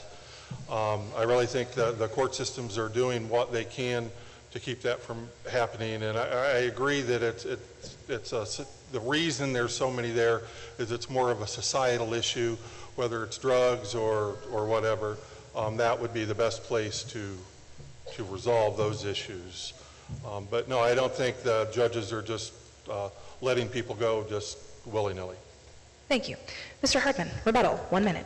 So during my campaigning, that was the #1 complaint I heard was catch and release, slap on the hand. So I think some people in our community hold that belief. I agree with a lot of what the candidate said, but I'm going to give you a concrete example of how this happens. A person gets charged with a drug crime or a property crime. Those are non-remandable offenses.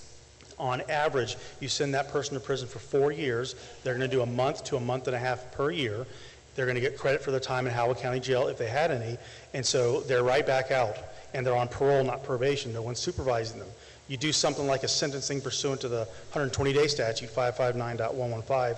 They do 4 months in prison still, but they don't get credit for their jail time, and they come out on probation being supervised.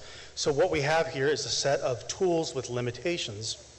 We have things that are outside the judges and prosecutors' control, and that's the DOC regulations. You'll hear people talk about truth in sentencing, where when a judge says you get in 4 years, you're getting 4 years. We don't have that. DOC kicks them out. It's frustrating. Thank you. That is your time. Rebuttal, Mr. Beard. Yes, ma'am. I think the catch and release is probably referring to two separate aspects. One is something Mr. Hardin spoke with that is beyond the control of the local courts, but the DOC stands for the Department of Correction. When a person is sentenced and sent away, there are sentencing guidelines that apply to that, but then also at the end of the day, depending because federal regulations and DOC overcrowding issues that are in place, they're going to kick them out whether we like it or not. The other one is bail that comes into place. The Missouri Constitution, the federal Constitution, Missouri statutes all require that set their bail. Most of those are personal recognizance bails that are set in place, but that was not done. That was abused in North St. Louis. Ferguson, Florissant, all the riots they had up there, it was because bail was used as a tool to force pleas that would come up of people that might have been guilty in other ways. It impacts the poor very badly. Therefore, the bail test is 4 factors. That is a practical matter. It's criminal history, a danger to the public, what is set there, what comes in.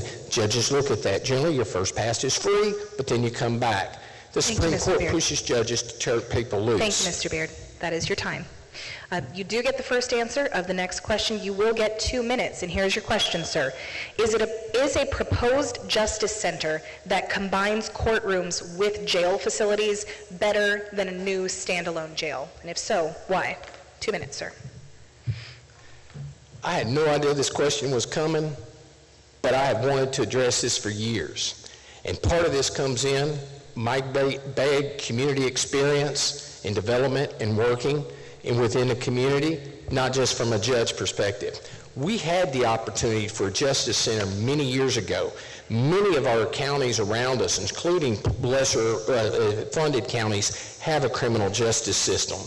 Decisions were made on a political level with our circuit judge where we went and we revamped the courthouse, kept the courthouse, the county got the Bank of America building that were in place, and we spent lots of money revamping the courthouse. The thought was cost savings because we would need a new jail. Our jail was already worn out, had problems in there for maintenance and taking care of, and could not be fully staffed in place. As a practical matter that comes in, yes, places with criminal justice systems in counties where I go, try cases and work, they work, and it works better. I believe that is much better than a standalone jail as to a local issue that comes into place. Just practically speaking, we had that opportunity in the past. It wasn't taken. It wasn't taken because decisions a circuit judge made that were set there as part of the judiciary.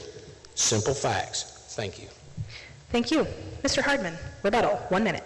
I think a justice center is probably a good idea. Over the past 4.5 years, I've been in the Howell County Jail about twice a year at least, in the back when we take our grand jury back there. The jail can't get any bigger. It cannot tolerate more infrastructure in the form of additional electrical wiring, plumbing.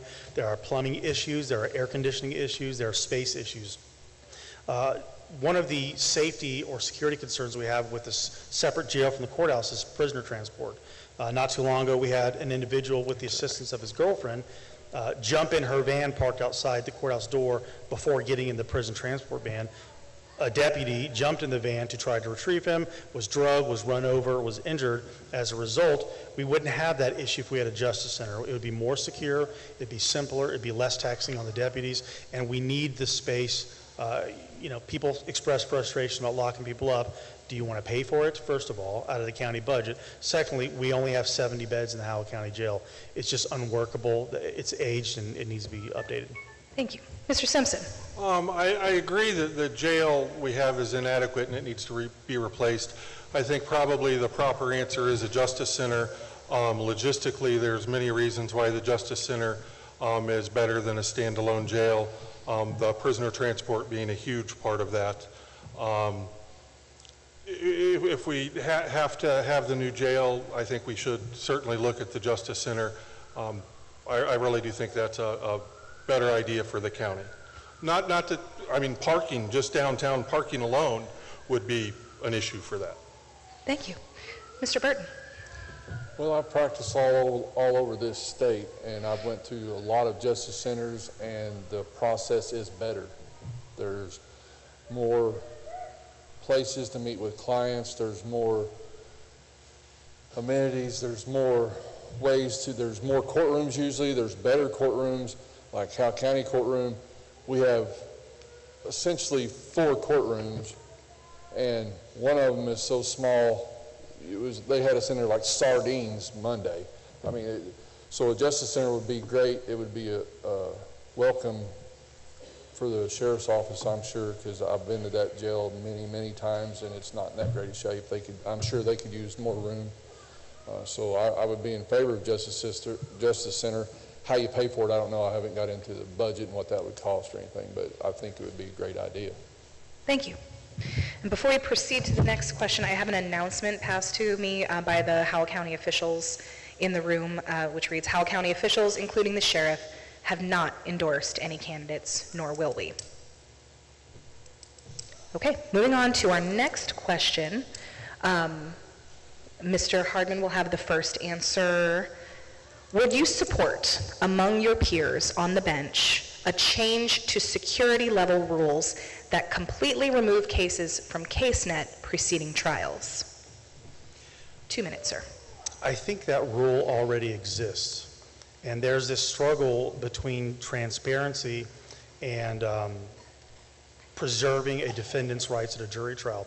So as a prosecutor, it's been my experience that cases that are set for jury trial, about 30 to 45 days out, they are in a secure status where only the attorney's on the case.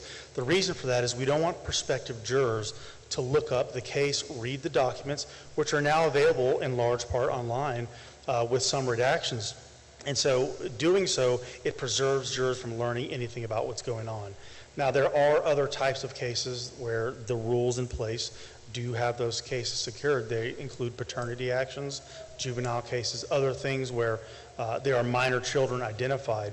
So in striking that balance between transparency, open information for the public, and also preserving the privacy interests of our most vulnerable children and the rights of defendants to have a trial where the general public doesn't know anything about it and they only hear about the case through the context and confines of the proper evidentiary channels.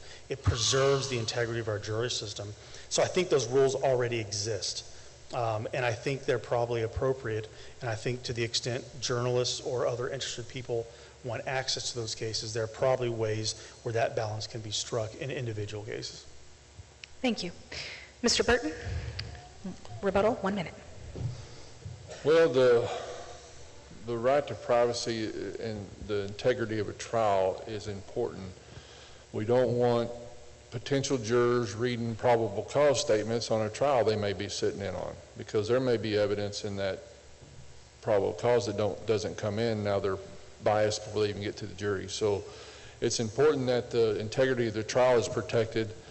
There's also the transparency issue. You have to make sure your court systems are doing what they're supposed to be doing. So I'm sure there's probably a way to balance the two out without destroying the integrity of the trial process, because I think that is paramount. I think that is paramount for all of us, because we need to protect ourselves in that situation. Thank you. Mr. Simpson, 1 minute.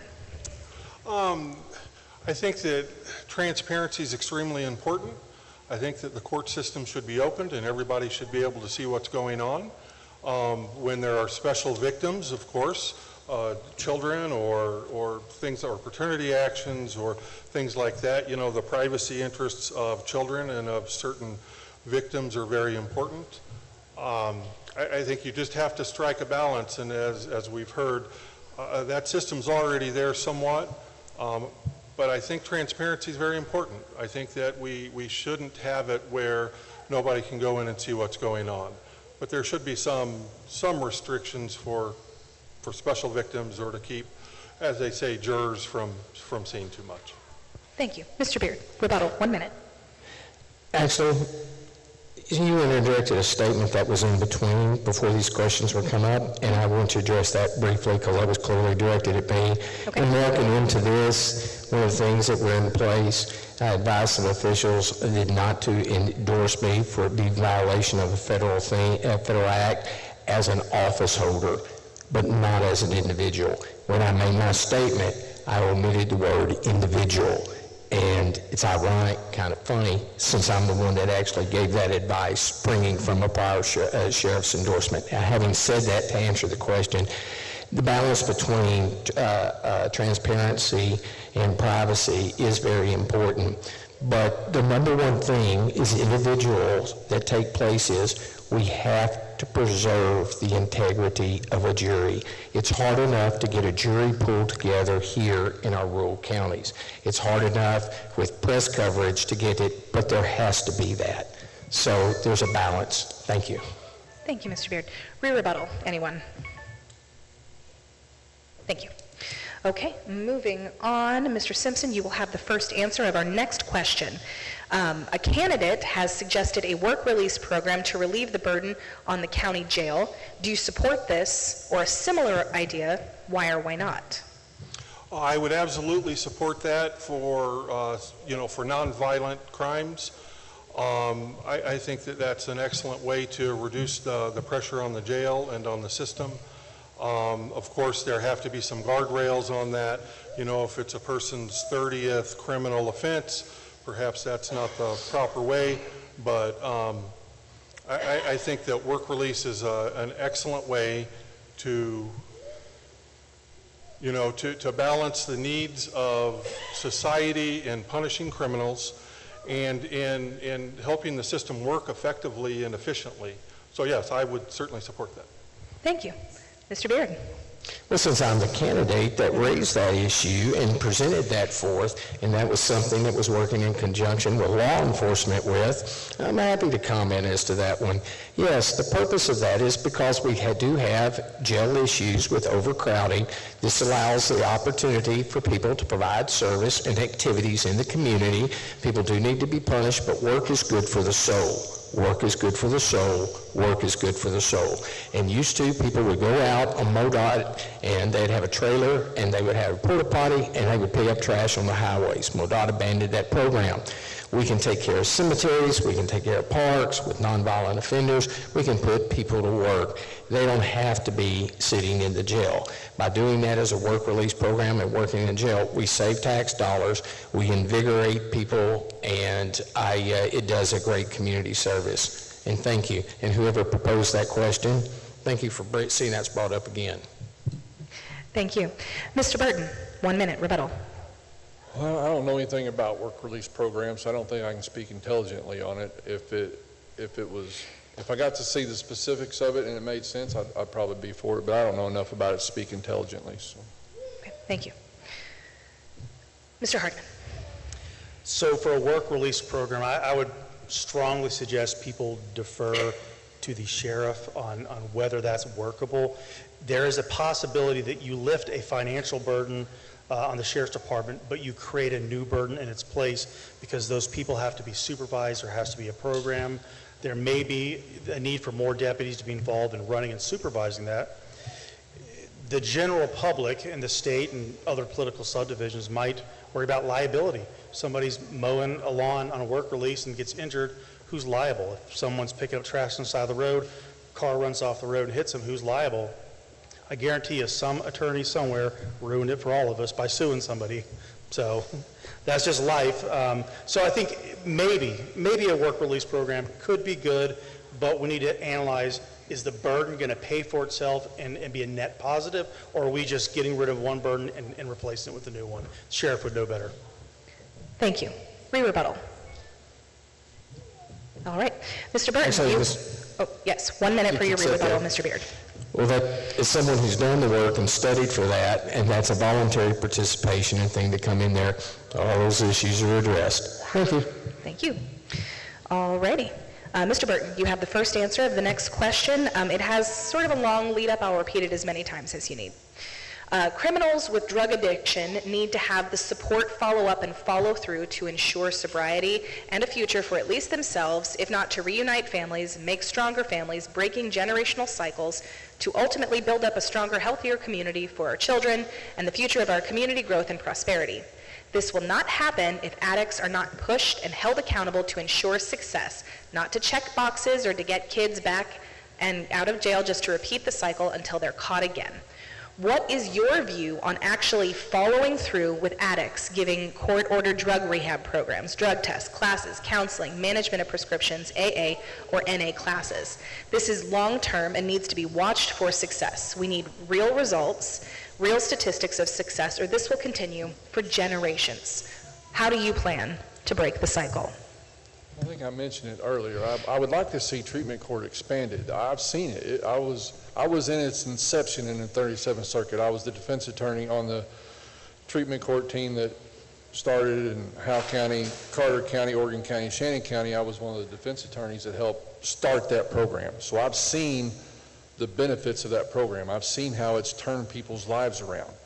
If you have someone who has a drug problem and you simply throw them in jail, like it was stated earlier, DOC is going to let them out, and they're just going to be right back doing the same thing. So if you get people, if you could expand treatment court, I think you could help more people, and it will stop the recidivism of those addicts that can't kick the habit.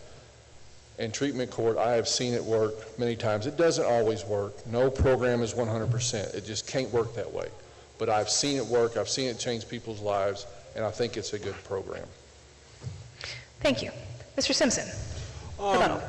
I would agree with that the treatment court is a good place. I think, or the last I was aware, it's roughly 15% of people can break an addiction. That's not very good odds when you're addicted. I think that the criminal activity is a symptom of the drug use, and we have to come face to face with that as a society. How do we help those people? That is an age-old, very difficult question. I think we have many mechanisms in our society from behavioral health centers and the treatment court and a variety of areas that we would need to get together, have a blue ribbon commission or whatever you want to call it, and really look at that. How can we help these people be part of that 15% to break their addiction? They will be better, we will be better, our society will be better if we can help them with their drug problem. Thank you. Mr. Beard. The earlier the interdiction for drug addicts, the better off it is. Doesn't matter what their age, when they start changing that, whether that was a death of a loved one, whether that was a long battle with cancer that led to substance abuse issues, there's something that triggers that. Why they're involved in facing any of this in drug court or treatment court arises from the fact that there was a criminal interaction. At that early stages, breaking that addictive behavior, that is essential. However, there is a very low rate of success. The strongest rates of success are those that are spiritual-based programs. And there should not be a wall that prevents that from that interaction with a spiritual-based program, because there's something fundamental that the drug is feeling, it is fueling, that people are not getting otherwise in life. By addressing it with an open mind is from that direction, it can be utilized. but the cost savings are well worth it, not just the human life savings. Thank you. Thank you, Mr. Beard. Mr. Hardman, 1 minute rebuttal. Addiction is a tough nut to crack, and sometimes it feels like you're asking the court system to paint a painting with a hammer. You just don't have the right tool. There's not enough tools. It's been my experience that addiction, as it interacts with the legal system, is highly individualistic. I've seen prison work, I've seen it not work. I've seen probation work, I've seen it not work. I've seen ministry programs, drug court work, I've seen it not work. It's highly individualistic. So some of the things that have happened recently, we do have a treatment court program. The public defender's office, who deals with the majority of these cases, has in-house social worker. And so the best successes that I've seen as a defense attorney and prosecutor is when we treat them like individuals, figure out what they need. Is it housing support? Is it mental health support? Is it medicinal addiction help? Is it counseling addiction help? And it's different for everyone, and it's hard. It's just hard. And so we do the best we can to learn about them, figure out the solution that'll work for that person. Thank you, Mr. Hardman. Mr. Beard, you have the first answer of the next question, which is, are the flock cameras a violation of our Fourth Amendment rights? I'm sorry, say that again. Are the flock cameras a violation of our Fourth Amendment rights? 2 minutes, sir. I don't believe so. And for this reason, it's public view. If the public can see it, you can see it. And all the things of our amendment rights that are in place, regardless of how you address it, is public view. Now, if it's crawling over a fence, and so opening up a garage, so then you can get it, that's a different thing. That's clearly a violation set there. But generally speaking, it's out there. Now, do I like it? No. No more than I like the traffic cams where they send you a citation because they saw your license plate speeding. You get caught. But as a practical matter, is it a violation of rights? No, absolutely not. Thank you. Thank you.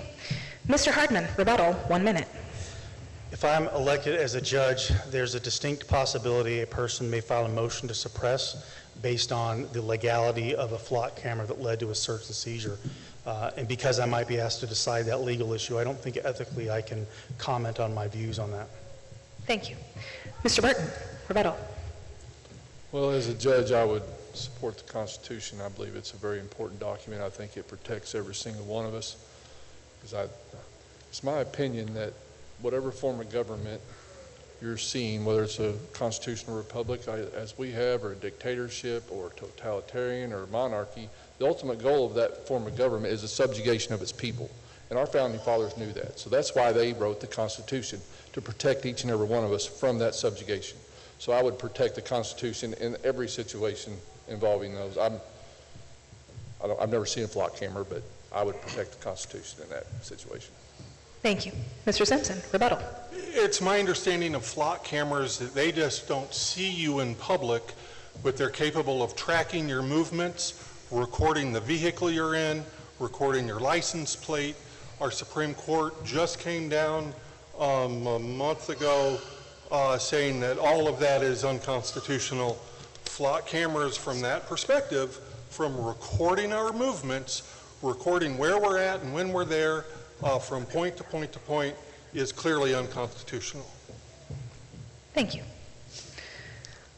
I don't know where that comes from. Mr. Hardman, you have the next answer of the next question, which is, what can you do from the bench to protect and support police who have been assaulted during the course of their duties, and how high of a priority is that for you? Follow the law. It's that simple. Police officers under Missouri law are treated as special victims. So in an assault case, for example, a person who assaults a police officer can be charged with assault on a special victim as a police officer, and that allows the classification of the felony to be moved up one level. Now, that's a charging decision made by the prosecutor. So that's what the law says with regard to law enforcement officers.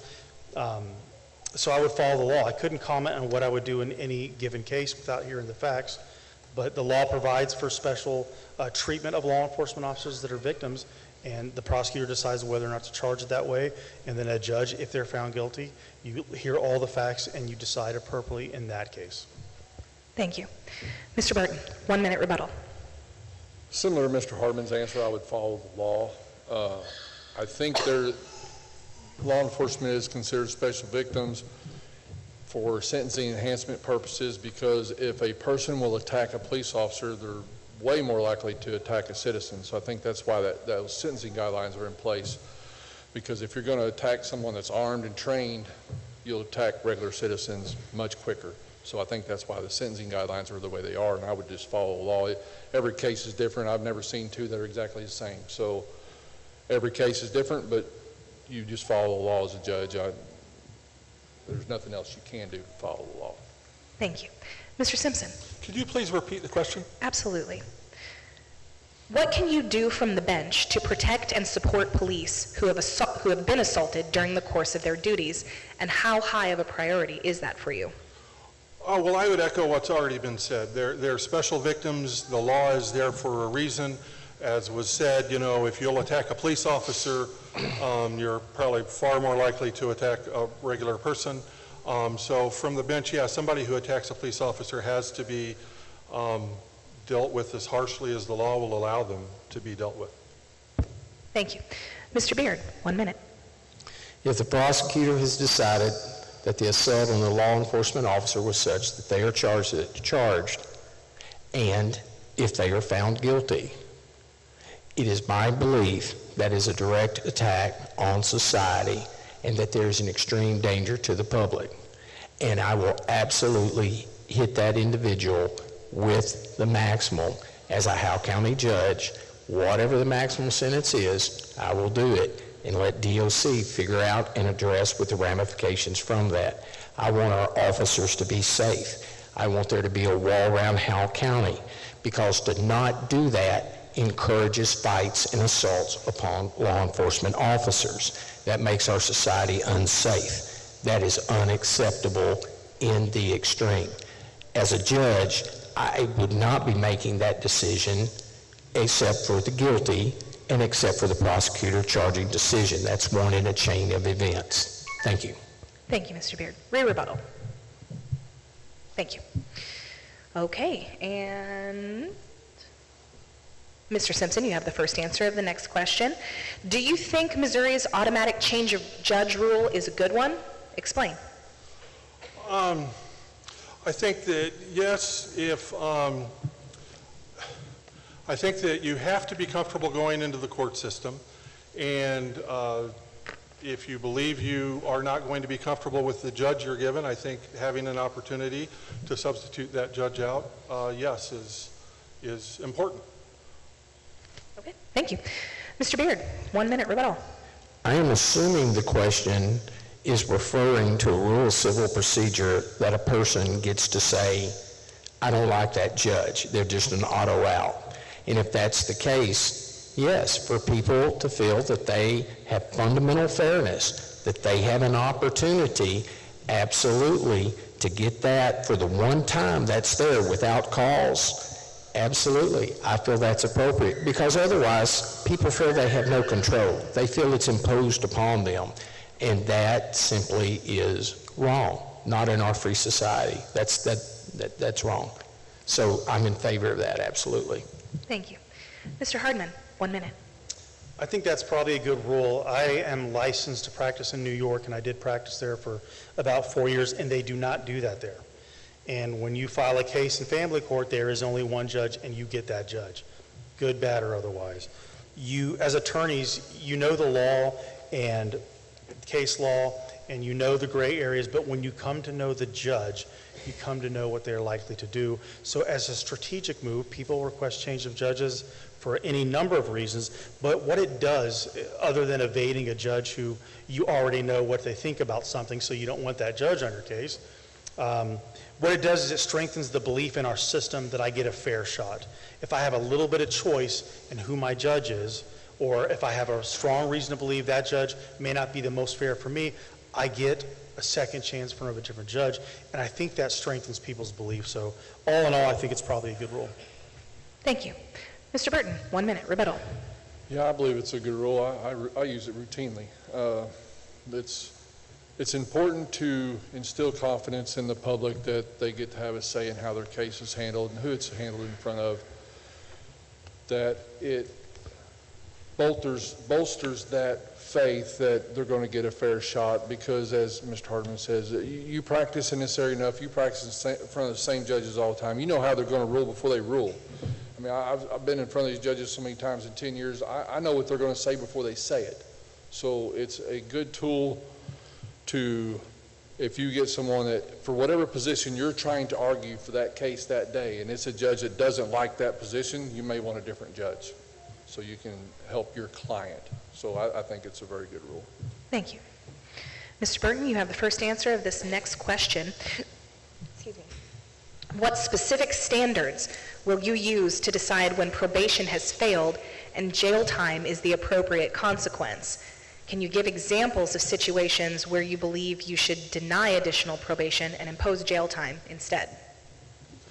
2 minutes. No, I don't think ethically I can stand up here and say that, because every case is different. There are different mitigating, aggravating factors in every case. I've never seen two cases that are exactly the same. So depending on how many aggravating circumstances there were to this probation violation versus this one, there's no way for me to tell the voters what I would do without hearing the specifics of that case. And I don't think ethically I could tell you, because I can't come up here and say, well, this is their sixth one or their third one or whatever, however many times they've had. It's an individual case, and each one is a little different. So I would have to be in the case and know all the mitigating, aggravating circumstances, whether or not they violated their probation or not. I have to know those things. Thank you. Mr. Simpson. Could you repeat the question, please? Absolutely. What specific standards will you use to decide when probation has failed and jail time is the appropriate consequence? Can you give examples of situations where you believe additional probation should be denied and jail time should be imposed instead?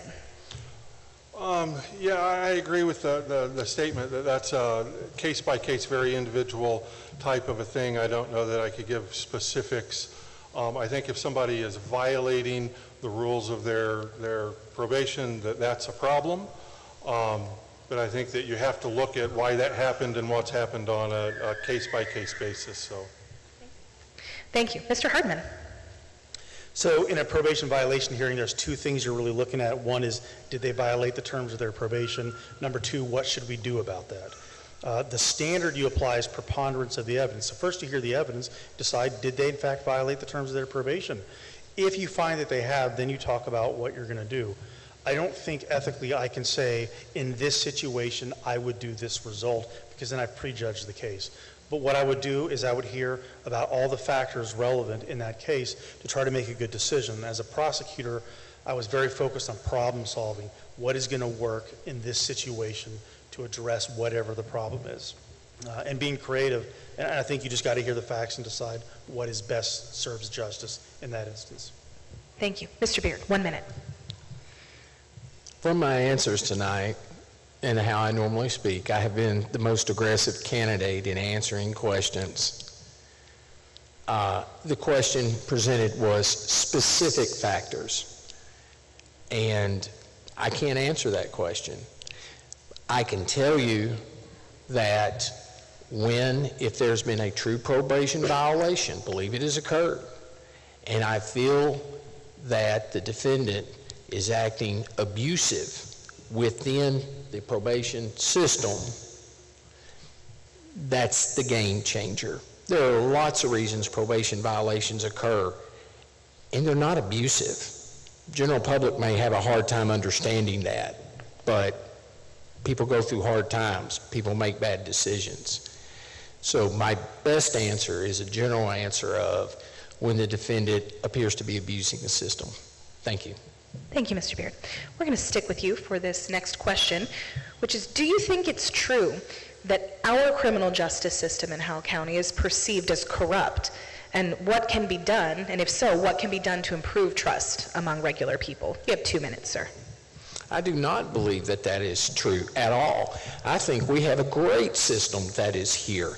And it's not just because I'm in an interaction part of it. I think if people think it's corrupt, I think it's because they haven't lived in other places in the country. They haven't experienced other things. We have an excellent prosecutorial team, and that is in place. And he, the candidate, opposition candidate, is part of the office there, and they do a great job. Generally in Howell County, you can predict what the prosecutor is going to do because of consistency and fairness. And like Mr. Burton's even nodding his head. It makes it easier for things to do. You can predict what our judges are going to do that are set there. There's not some magic curtain behind the scenes. Once you're familiar with the system, it is there. And generally, this strong Missouri common sense, Midwestern values, independent ethos, it reigns supreme here. My opening statement was, this is God's country. I choose to live here, and the criminal justice system is part of it. There is no abuse. There is no fraud.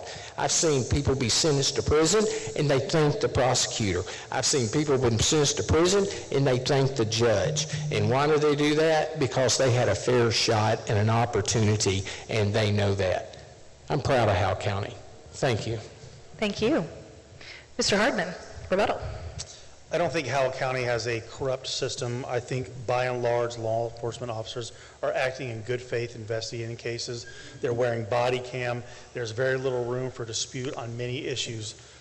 We have defense attorneys like Larry Burton and Lyndall at times who would be a check on any prosecutorial or law enforcement abuse, standing up for defendants' rights. As mentioned by the other candidates, I was part of the Howell County Prosecuting Attorney's Office for about 4 years. There is a consistent culture. And it's not just a culture based on what we all believe, it's a culture based on what we know is going to happen if we go down a certain road. That's why I can say things to you like, hey, you send a guy to prison for 4 years on a drug case, he's going to do 4 to 6 months, because we see it happen over and over again. Having this shared collective agreement about the law and about what is likely to happen with a judge and what is likely to happen if we go to prison allows us all on both sides to work together pretty efficiently to handle the massive workload of cases. Thank you. Mr. Simpson. No, I don't think our system's corrupt. I think we have excellent law enforcement. I think our prosecutor's office is excellent. I think the judges are excellent and do their best. I think that to help people with that perception, body cameras certainly help that on the law enforcement side. I think that transparency, in the system, as much as we can have transparency in the system, helps with that. But, I think that some of the comments are true, that some people see the end result, somebody went to prison and they were out in a few months, and there's a lot more to that with DOC than our local law enforcement system. So no, I don't, and I think that education and transparency would help a lot with that. Thank you. Mr. Burton, 1 minute. No, I can tell you for a fact Howell County system is not corrupt. I have worked thousands of criminal cases in 10 years. I mean thousands. And I have not had one prosecutor, whether it's Howell County or Shannon County or Oregon County, lie to me or try to keep evidence from me. They're always up front. They're always honest.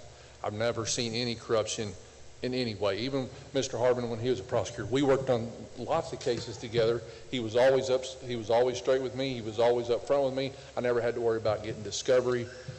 There's no corruption in the Howell County criminal justice system. I can guarantee you that, because if there was, you'd be hearing me screaming from the rooftop about it if that was the case. And like I said, I've seen thousands of cases come through the court system, and I have not seen one iota of impropriety from any prosecutor's office in the 37th Circuit.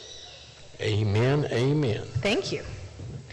All right, this is our final question of the evening, and everyone's going to get 1 minute to answer it, because briefly, why you and not the guy standing next to you? Mr. Hardman. Which guy's standing next to me? Just kidding. Why not any of your opponents? Marty. Listen, it comes back to what I said at the beginning. Should I wait for the train? Pause that timer for you. It's got 2 more blows, Amanda. I sued those guys. BNSF. Yeah.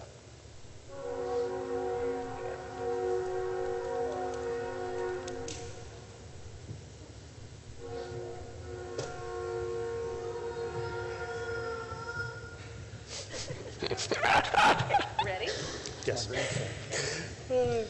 So it goes back to what I said at the beginning. You have 4 guys up here that have experience. They have years of experience. They have different experience. They have good experience. Which one matches closely to this job?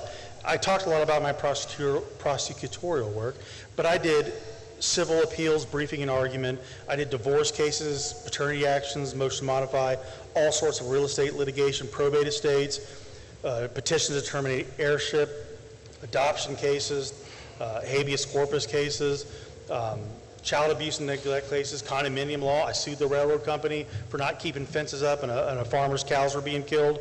I've done business entities. I've done Missouri Merchandising Practices Act cases, both as a plaintiff and defendant attorney.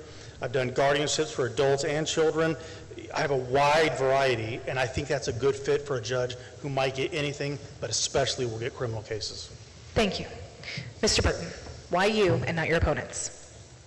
Well, as I've said, I've probably said it a dozen times if I said it once. Everything an associate judge sees and hears, I've been doing every day for 10 years. I've had the perfect training to be an associate judge. Haven't quit practicing any of it either. I've continuously done it for 10 years. The entirety of my practice, I have practice in the areas that associate judges see every day. It's all I've ever done in the legal field. I have tried cases to associate judges. I've tried cases to juries. I have done everything an associate judge will do. I've done mental health cases, probate cases, civil cases, family law cases, criminal cases, all the things an associate judge sees, I do every day, and I have for 10 years. That's why when the question was asked earlier how many hours you had in court, I've had about 100 to 120 this month, because that's about what an associate judge would have. Thank you. Mr. Simpson. As I said in the beginning, there's different skill sets for being a good trial attorney and being a good judge. I think we've all shown that we've done trials, we've been in the court system, we've done all of that. I think that the skills that I have that would make me an exceptional judge, I have the ability to look at both sides of the issue, to listen to everybody without making value judgments, and to be able to apply the law to that. I'm not going to go into the system automatically thinking that, well, because this guy's such and such, he's already behind the 8 ball. I really think that being able to go into the courtroom and to walk into the courtroom as the judge and to have that open mind and to be able to hear both sides and hear everybody's arguments and then apply the law to it is very important, and I believe that that's a skill that I have. Thank you. Mr. Beard, why you, not your opponents? I'm better. And here's why. I've been poor. I've been powerless. I've been stepped on by government alphabet agencies. I've been tried to run out of this town many years ago. But I also had a great legal education. I had a great apprenticeship, essentially, when the last is sat there doing that, training at a firm. I've been mentored. I've been guided. I am grateful. What some people may see as arrogant, it's just confidence from fighting with the system, fighting outside of a system, fighting. Some of the answers up here, I'll be fair, I'm unbiased, but that's what we expect. But judges, you get to a point of a special breed. We preserve democracy. We preserve our republic. We build faith in our society. And if we don't do it, no one else will. And I'm Lyndall Beard, and I appreciate your vote on August 4th. Thank you. Thank you. And with that, candidates, we are going to move into your closing statements. We're going to do that in reverse order from your opening statements, which means Mr. Burton, you are up first, and you have 2 minutes, sir. Well, as I said before, and I've said it a dozen times, the law I practice is the same stuff an associate judge hears every day. I've been doing it for 10 years. I think if you speak to anyone in the legal community in the 37th Circuit, they'll tell you I'm honest, I have integrity, I don't lie to people, I don't lie to judges, I don't lie to clients. I am honest to my detriment sometimes. I am passionate about the law. I believe the law itself is benevolent. I think people mess up the law, but I think the law itself is benevolent. I have a firm belief in that law, and I will follow it every day. If I'm elected, there won't be a day that I don't follow the law. I don't have any personal grudges against anyone. I don't have any vendettas with anyone. I will simply follow the law and advocate for the law, truth, and justice. That's what I want to do. So if I'm elected, that's what you will get from me. Thank you. Thank you.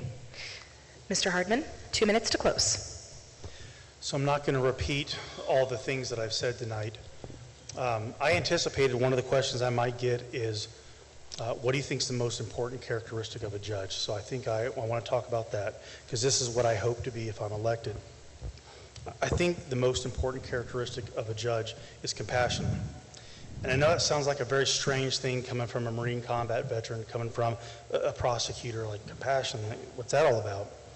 And let me explain what I mean. I think if you are compassionate, if you care about people, you're going to be fair to them. You're going to treat them with respect and dignity when they're before you in court.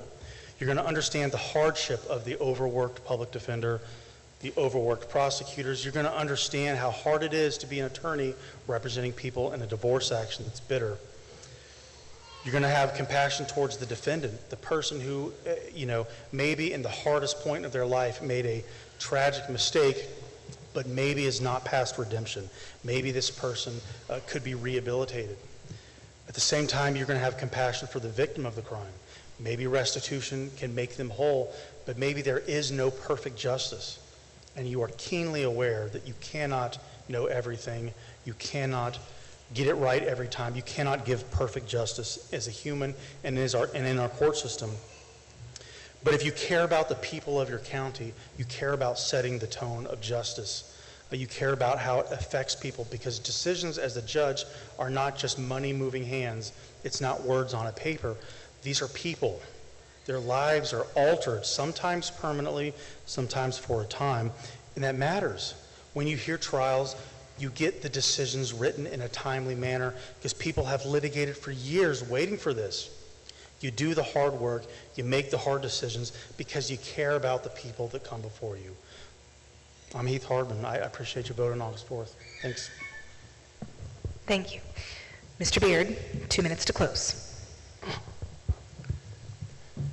I started out this by saying, a good friend of mine calls me an odd duck. And it's true. It's how you think. It's how you analyze. The reference of what makes an effective judicial system has already been mentioned on this stage by we attorneys. You know the judge. You know the judge's consistency. You know what the judges are going to do, the prosecutor's going to do. One of the hallmarks of great judges is their predictability. That provides predictability to the system. As a practical matter, our individual rights spring forth from a religious perspective. Western society rose. The rest of the world didn't. Western society built a community of freedom. We continue that, but people forget the past. When you take a broader view perspective and you look, a judge spends the time doing the job. Okay, that they teach you in law school. That you get in a civics lesson. Everything that I just said is a history lesson. It's kind of a science. Each profession, vocation has a science. I'm different. I'm not a duck. I'm an artist. You look at the people. You look at the situation. It's called discernment. It's called wisdom. It's called applying hard common sense values in what makes an overall better society, but you do it through an aspect of individualism. It's a very serious note. It may strike some people wrong. I'm a very serious guy. But on a closing note, I am Linda Beard, the only candidate without a beard, ironically. Appreciate your vote. Mr. Simpson. Thank you. I do have a beard. We see that. 2 minutes to close, sir.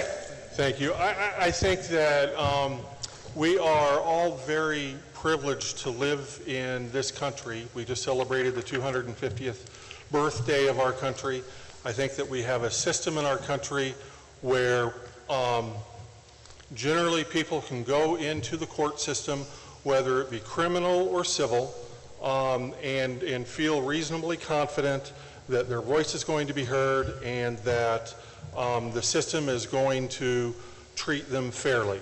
Now, there's always people who feel differently than that, but I think by and large, we're very privileged to have that type of a system here. As I said at the beginning, I went to law school when I was 35. My life before that had been in corporate America. I managed hundreds of people and millions of dollars of assets, and that gave me, you know, a unique perspective in that. I've practiced, you know, my first job was for the Winnebago County State's Attorney's Office, and I practiced in that world for years, and I've practiced here for years doing things. I'm doing now mainly estate work, and I'm in the court system doing probate and guardianships. I think it's important to note that we're all running for Division 3, and Division 3 does the probate and guardianships, and that is what that judge does, along with a lot of the criminal matters, at least the front end of the criminal matters, the arraignments, the pleas, the preliminary hearings. I think that my background in that, that helps me understand people, helps me have a perspective on people to better understand their situations, and that's what's needed to really mete out justice. Again, whether it's a civil issue or a criminal issue, we have to be able to understand what's going on in front of us and the people in front of us. I'm Marty Simpson. Thank you very much. Candidates, thank you so very much for your willingness to serve. Thank you for your participation in the debate. Folks, can we give them a hand, please?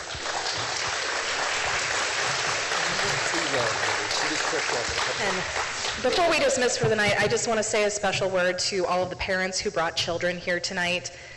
They were nothing but a delight. Thank you so much for bringing them here. They were not a disruption at all. Thank you for helping them to participate in our civic life. It was wonderful. Thank you to all of you for being here, and drive safely. Have a good night. God bless America.